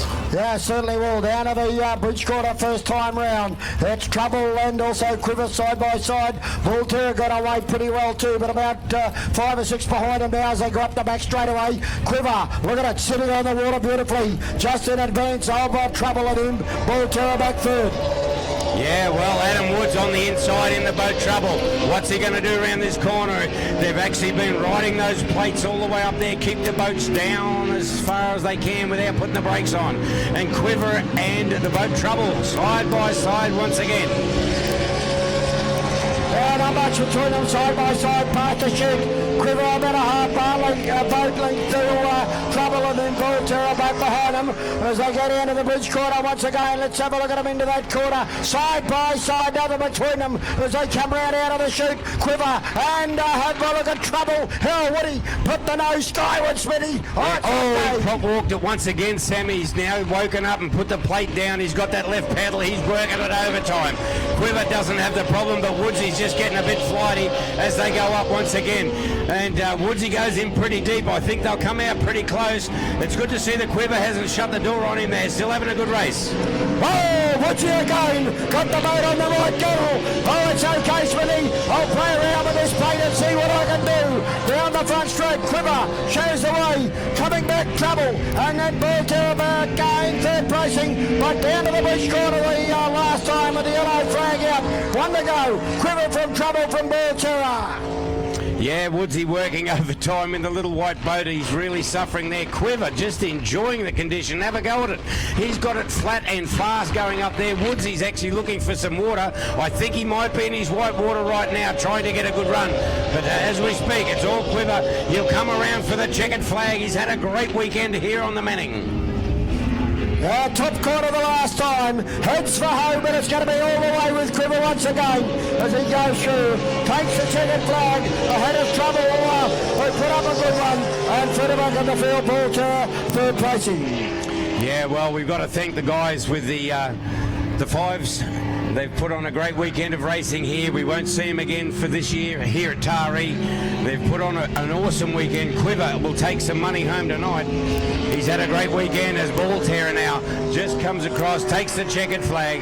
So to the crews and the drivers of the big 5.2s, thank you so much for supporting us here at Taree. It's been unreal to have them here, and yeah, they've had some great races, those two boats there, and I think conditions just went a little bit towards Quiver that time around.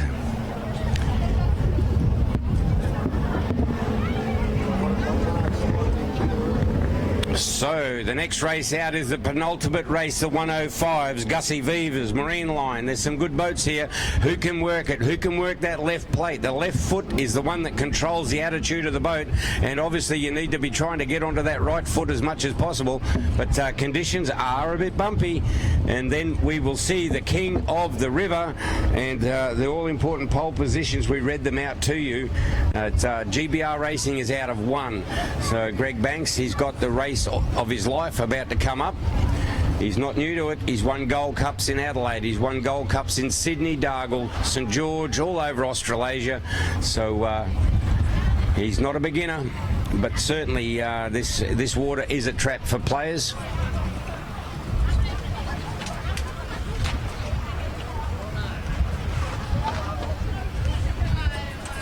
Lenny. Oh, we just spoke about Lenny Everingham before, and I just see him up here. Mate, good to see you. Still got the long hair? Yeah, still got the long hair, but it's a different colour. It used to be beautiful long black curls. Now it's grey, just like ours.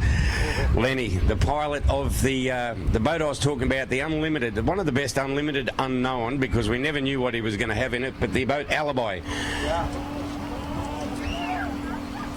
Unfortunately, hurt his back in a work incident, and he hasn't been able to race since. So, okay, Big Deal's out first. Marine Line. Now, Marine Line's been traditionally running flat all weekend, Sammy, so that'll help him in these conditions. The Haymaker's going out.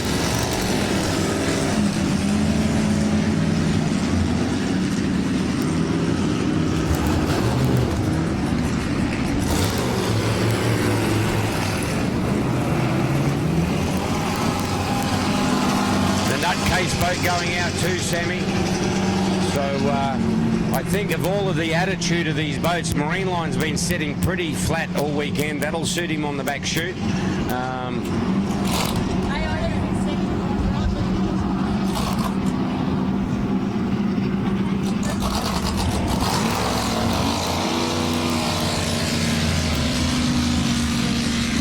Yeah, I guess, Sammy, watching the attitude of the boats all weekend, that one just leaving us now, all but their 105s, it should probably enjoy the conditions a lot more. And I wonder if, being a ski race or former ski race boat, whether they've still got ballast tanks in it.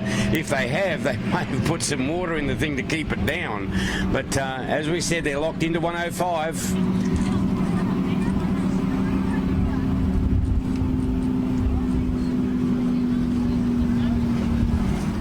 And while we're watching this one, the King of the River entrance will be brought down onto the water. So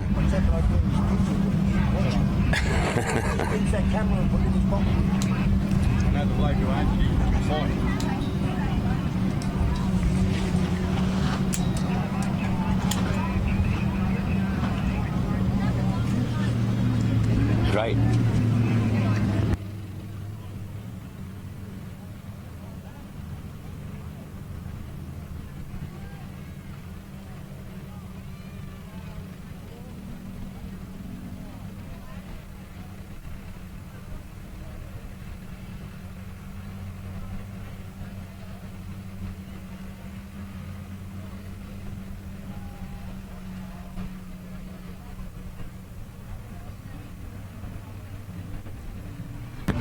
Okay, I don't think there's much cause in worrying about the course to settle down, Sammy. I think it's pretty right.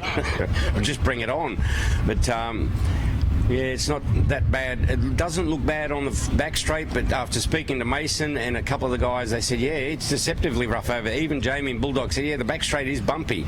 So they're going into it up the back, but they're about to bring a big field of boats down, so it doesn't matter how rough it is now. They'll do their best to spoil that. Well, it's gone from circuit racing to marathon racing, mate. That's it. Just hang on. Just hang on and keep the right pedal down and monitor that left foot.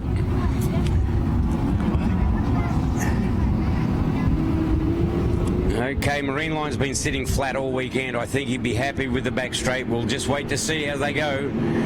Marine Line's the blue boat in the middle of the field. Watch for the big X-ski race boat on the outside. He'll love this water. There they're away, Sammy. A good field of boat. Gussie Beaver's in one. That case got a fly out of the chute. There's Disturbed out very wide. Marine Line going well. Friction is also up at the inside Storno as they go down there. The big boat out wide there is Disturbed as they go bridge corner. Let's see who's going to come out in front down there. Is it going to be Marine Line? Well, it's certainly the blue boat out wide. I think he might be marginally in front. Now he's putting the accelerator down. Let's see if we can see the turn fin. He's hidden it all weekend. He's been keeping it fairly flat and fast. We'll see how we go. Mate, he's still keeping that boat nice and steady. And Friction is now coming up from the nutcase. Haymaker and also Juggernaut back behind it having a good dice, but it's a bit of hard water up the top there. Marine Line getting into trouble. Friction up the inside of Nutcase, so they get his back behind. Disturbed out very wide, and then Haymaker and Sweet Thing are back through the field. They're having a race together. Marine Line showed its colours earlier on. He doesn't get the boat too high. We've only seen the fin a couple of times under this boat. He's not pushing water, but he's not getting too much air. You can see now he's he picks it up a little bit there, Sammy, but he's got it all under control. Marine Line sitting beautiful. Ricky Bakewell, look at this, mate. Yeah, certainly flying the Bakewell boat. Up on the inside, Friction of that case. Then further back in the field, Disturbed at the head of the others. Sweet Thing and Haymaker. Into the front straight away though. Yellow flag out, Storno for Marine Line. One to go. Yeah, the Friction boat just going down the inside there, starting to enjoy. He's actually sitting in the wash now of the Marine Line boat. So he's got a bit of an ironing board to play in, and it's making his life so much easier. Gussie Beaver hit some hard water in the Haymaker, but up front there's no problem there. They're all on the yellow flag, so they'll come around for a jacket. 3/4 of a lap to go, the race leader. Marine Line over the back. He's got right away from him up the back straight away. Or was that Nutcase that had got on the right gun? It was on the inside. Friction and Disturbed running a big race, Storno, as the top race leader comes to the top corner last time. Yeah, mate, I think if Friction can turn this corner, if Friction gets around, he won the drag race last time to the start finish. Can he do it again? It's going to be a flat line drag. Upwind, he didn't have it, but downwind, he's very fast. Here comes Friction into second place, but a very, very fast charging Nutcase. Wow, Disturbed comes through for a fourth. Then we've got the Sweet Thing and Gussie Beavers not enjoying the water out there, Gussie.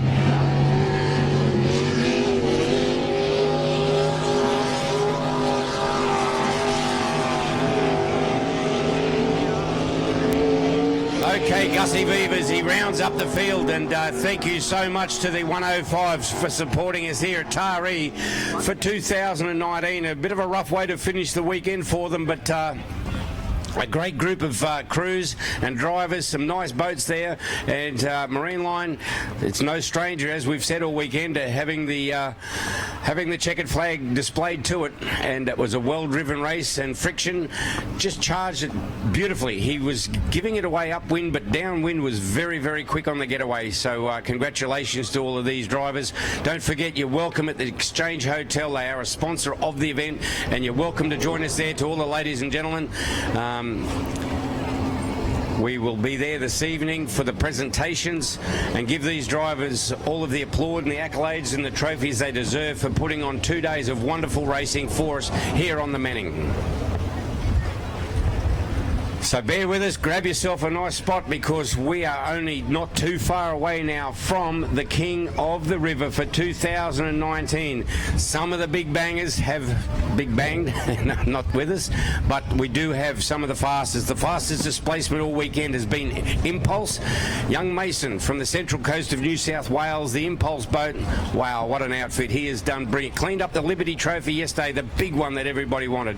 He cleaned that up. He's gone on today to win a lot of his big ones, and now he's about to take on, for the first time this weekend, the unlimited outboard of Greg Banks Racing. Well, it's game on, and we're going to throw Desperado in there as well, the 6-litre hydroplane, so that's going to be very funny. It'll just boil up the corner a little bit more for the guys. So some great boats about to join us out on course for the King of the River 2019. This is going to be a special one.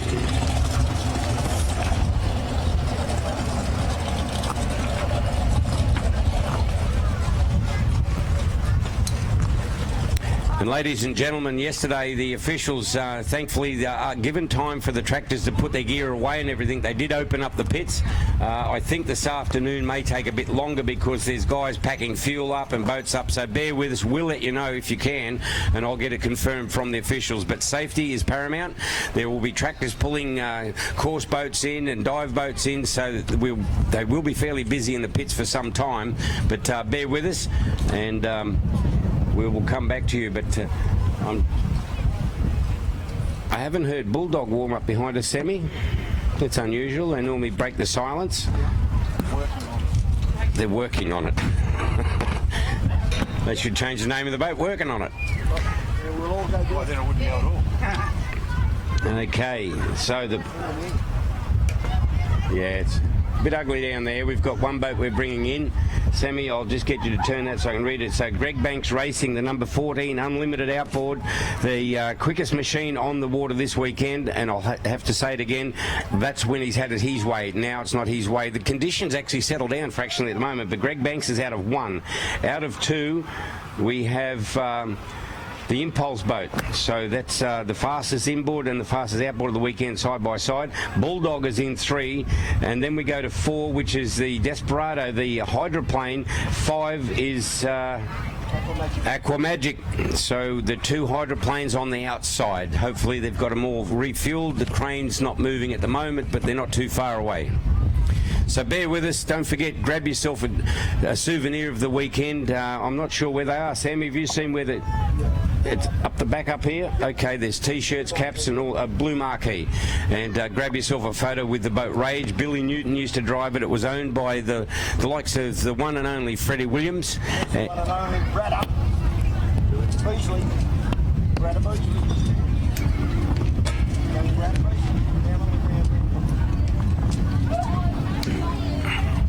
Young Brad Beasley sitting here watching. Maybe when he gets to the age, you're going to go inboard or outboard? Outboard. I wonder why. He's already won a national championship, hasn't he? Okay, look, there's a boat under tow here. Put your hands together. He's just one of the drivers that's brought some great racing to us this weekend, and obviously the guys that are towing it. So put your hands together. Thank them for coming all the way to Taree and just giving us the enjoyment they have.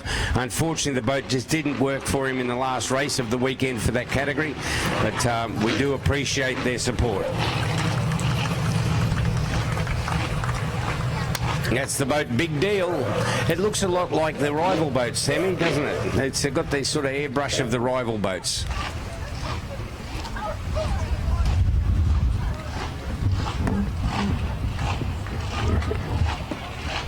There's a big blowing engine up at the other end there just warming up. I don't know who that is.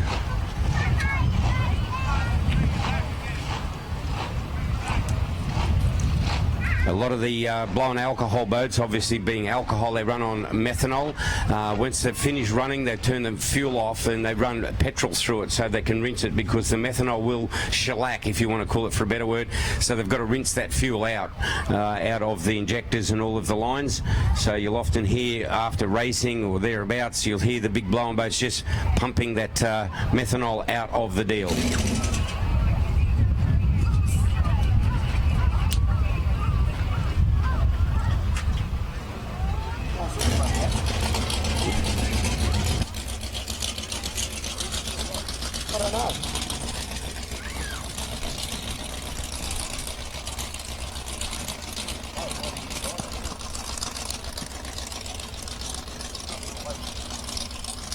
sort of wrong, mate. I was just trying to think what it was before that, before the deal.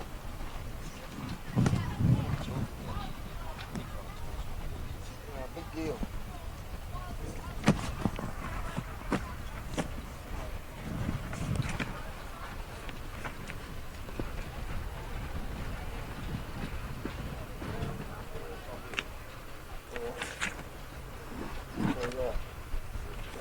Yeah, big deal. Is that the same? No, upper hawks to turbo front. Engine build doesn't say anything of that.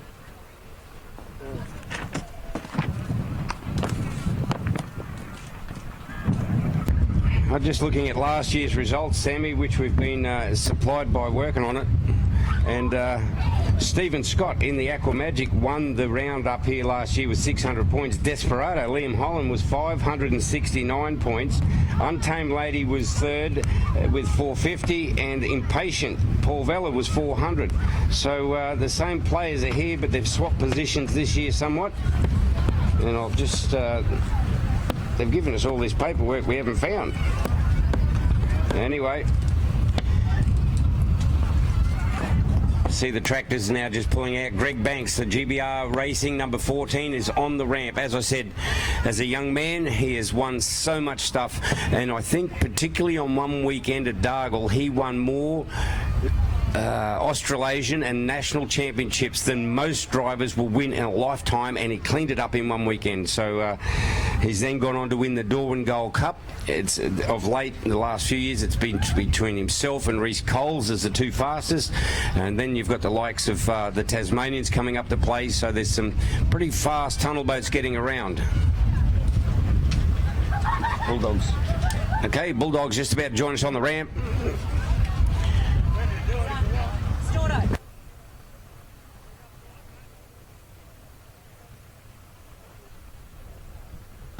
Okay, ladies and gentlemen, here, there's some good news for you. GP60 will be starting on outside pole, so a big GP boat will be on outside pole. Banksy won't want to hear that because it's going to boil up down the bottom if it's not already too much. So GP60, we wish Wayne Smith, they've pulled out of a lot of races today because of some issues. They've obviously tried to sort it. They're in pole 6, they're on the outside. 20 laps? I think it'll be 3. I'll have it confirmed. I don't know. It's it normally 3 is the king of the river, but only selected championships are 4 laps. I know that Banksy would like to make it 20 laps, but 3 laps is the word I'm getting. Okay, so that must have been the GP60 up there warming up we heard earlier on. So the crane is above him right now, so he shouldn't be far. We'll see him swung across to the river. It's just turning across now, so they've got the boat on board. To the crane drivers and operators, thank you so much for your support, and they've got some valuable equipment they're hanging on to. I would like to find out if anybody can tell me what the issue was with GP1, because it's normally a faultless outfit, Sammy, and for GP1 we haven't heard what the problem was. As Aquamagic is now being lowered into the water.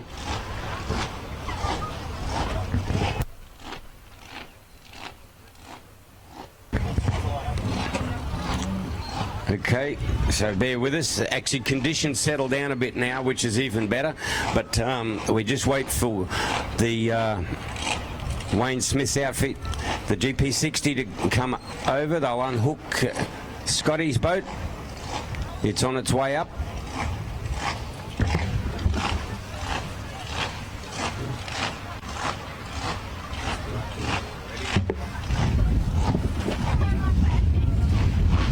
So Desperado's on the water, the 6-litre hydroplane. Don't forget it is for sale, ladies and gentlemen. Talk to one of our sponsors, Stacks Finance. Borrow some money off them and go buy yourself a really good boat.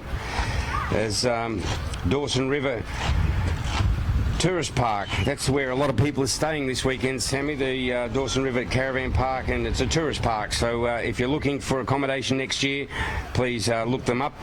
As well as, obviously, when you get there, you can enjoy a Saxby soft drink, because we've been promoting the product all weekend, and Drought Break has been up in the pits selling the Saxby soft drinks all weekend, and it's probably the first time a lot of people from out of town have tried it, and they're loving it, so that's great. Thomas Scaffolding, thanks for putting all the scaffolding up. McDonald's at Taree, as I said, they sponsored, targeted sponsorship there. They've sponsored the kids racing and all the Formula Futures. We thank you for that. J.R. Richards Waste Services, thanks for keeping the venue as clean as you have, and we do appreciate it. So, and to ask everybody here enjoying the racing, take your rubbish with you, because we want to leave this beautiful venue the way we found it. Okay, the breeze has just stiffened up once again.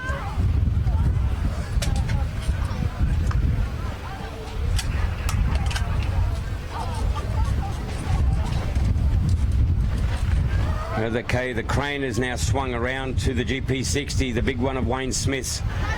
Sounded very heavy yesterday, Sam, and it really didn't sound happy, but he took it right up to Harrow there in that massive good race. So I can guarantee you they've been working overtime. They had a problem with the electronics. Every time Wayne jumped on the throttle, it turned itself off as far as for the internal electrics. It didn't turn the engine off, it just turned off all of the management system. With the technology they have now, they can plug in when they come back, put it on a laptop and look at where fuel curves were, what speed, what rev, what all that sort of stuff that we don't care about in outboards.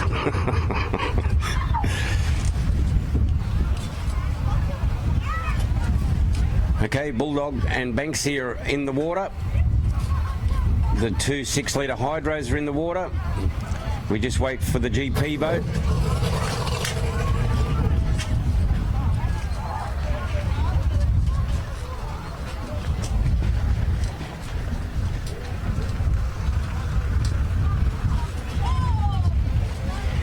So again, Sammy, I'm sure I speak on behalf of you, to the crowd that have been here this weekend. You've been so special to us. Thank you so much. To the teams, thank you so much. If you're not joining us tonight, God bless. Be safe on the way home.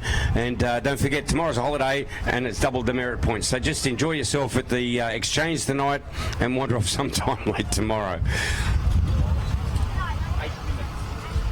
What's that?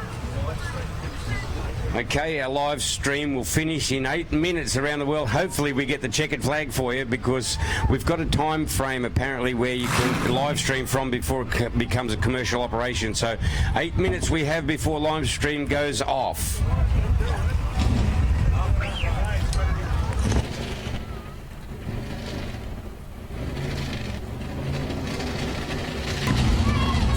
Okay, keep your eye on the clock, 8 minutes. It's now 4 minutes past 3 by me. We've got a green flag out, so the water is ready to race. Impulse. This young man has had a weekend he will live with for the rest of his life. Impulse. GP60 out. Okay. Young Banksy's out in the 14. The two fastest boats on Manning River this weekend are right in front of you. That's the boat Impulse and the boat Greg Banks Racing. Bulldog, he has been into it all weekend, and we wish him well in this one. Jamie has been a real hard charger. Aquamagic's gone up. Aquamagic's out, up on the top end there.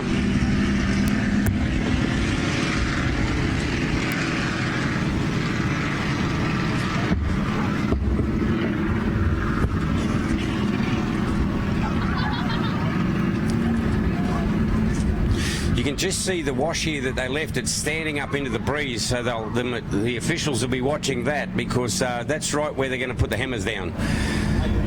Yeah, I can tell you from tunnel boats do not prefer to run downwind.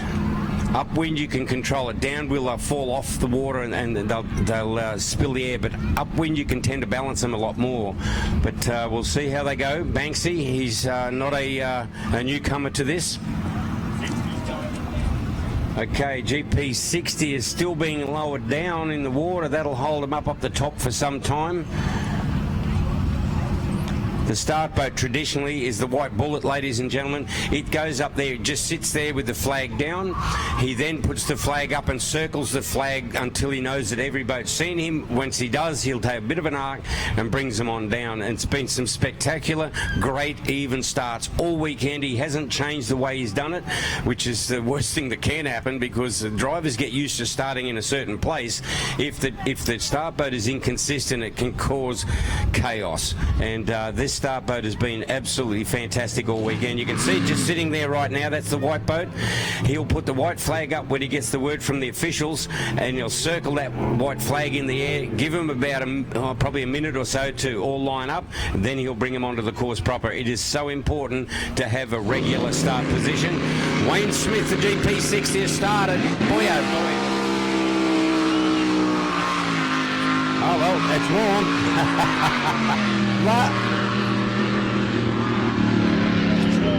Yeah, it's warmed up. It started, so it's got to be warm. Like I said, they're dry sump. They've had the heater elements in the dry sump tank heating that oil up. So yes, the oil's hot, but the engine's now got to catch up to it.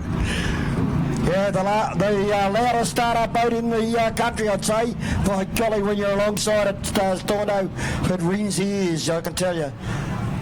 GP60, Miss Tina Breeze. Miss Tina Breeze from the Dargle Valley Boat Club. Okay, our broadcast finishes in another 4 minutes. We should be finished the race by then. We're down to the wire here. So wherever watching around the world, we are about to go with the King of the River. Hydroplanes, displacements and tunnels. Yep. You can't get better. Mark Pereira and Francois Lepage over there in Canada. The flag's up. You can see the White Bullet there. Yep. He's got the flag up. He's going to notify all the drivers, hey, I'm ready to go bring this game into play. He's circling now. I'll just wait. Wayne Smith in the GP60. He'll probably be up to temperature, but there's a couple of boats way back. They're going to have to play hard, catch up. Displacement boats, good on you. I didn't say that, I was told that. All right, they'll be actually hitting the flag just about on speed. Bulldog Shenanigans was in this one too, I believe. Sammy, was he? No, he's not, sorry. Okay, the three hydros on the outside. This is the big one for 2019. Thanks for joining us here on the Manningatari. Watch for the little tunnel boat out of one. He's got his work cut out. The horsepower should beat him down to the bottom, but then it's game on. Well, the flag is down and they're away racing. There's the big charge of Miss Tina Breeze. The outside now, what is going to be happening to GBR? Greggy Banks, will he go and go out first? Oh, it's rough down there. You could see the water coming off the front of that sponson, but this is where if he can stand on it, or I'll tell you what, he hasn't got it his own way. Here comes Mason in impulse. He's going to make Banksy work for this one. Certainly is. Up the back straight away. And look at him, Greg Banksy on the centre there. Over on the outside, Miss Tina Breeze as the wheel a corner and head down the front straight away.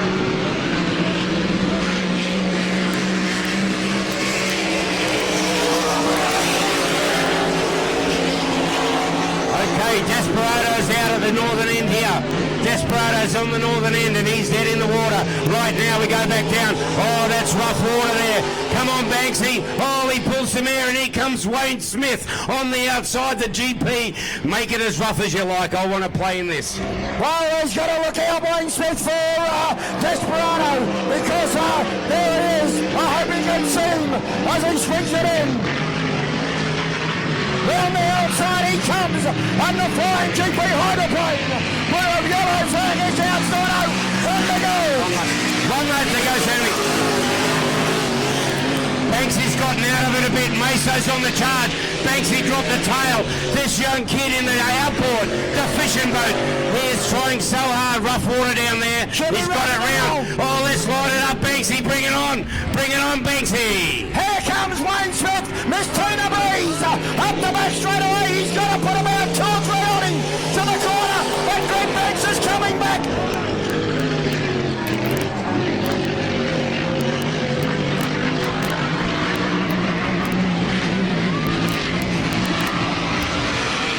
And one down, Storno. And then he'll go to Greg Banks in the King of the River.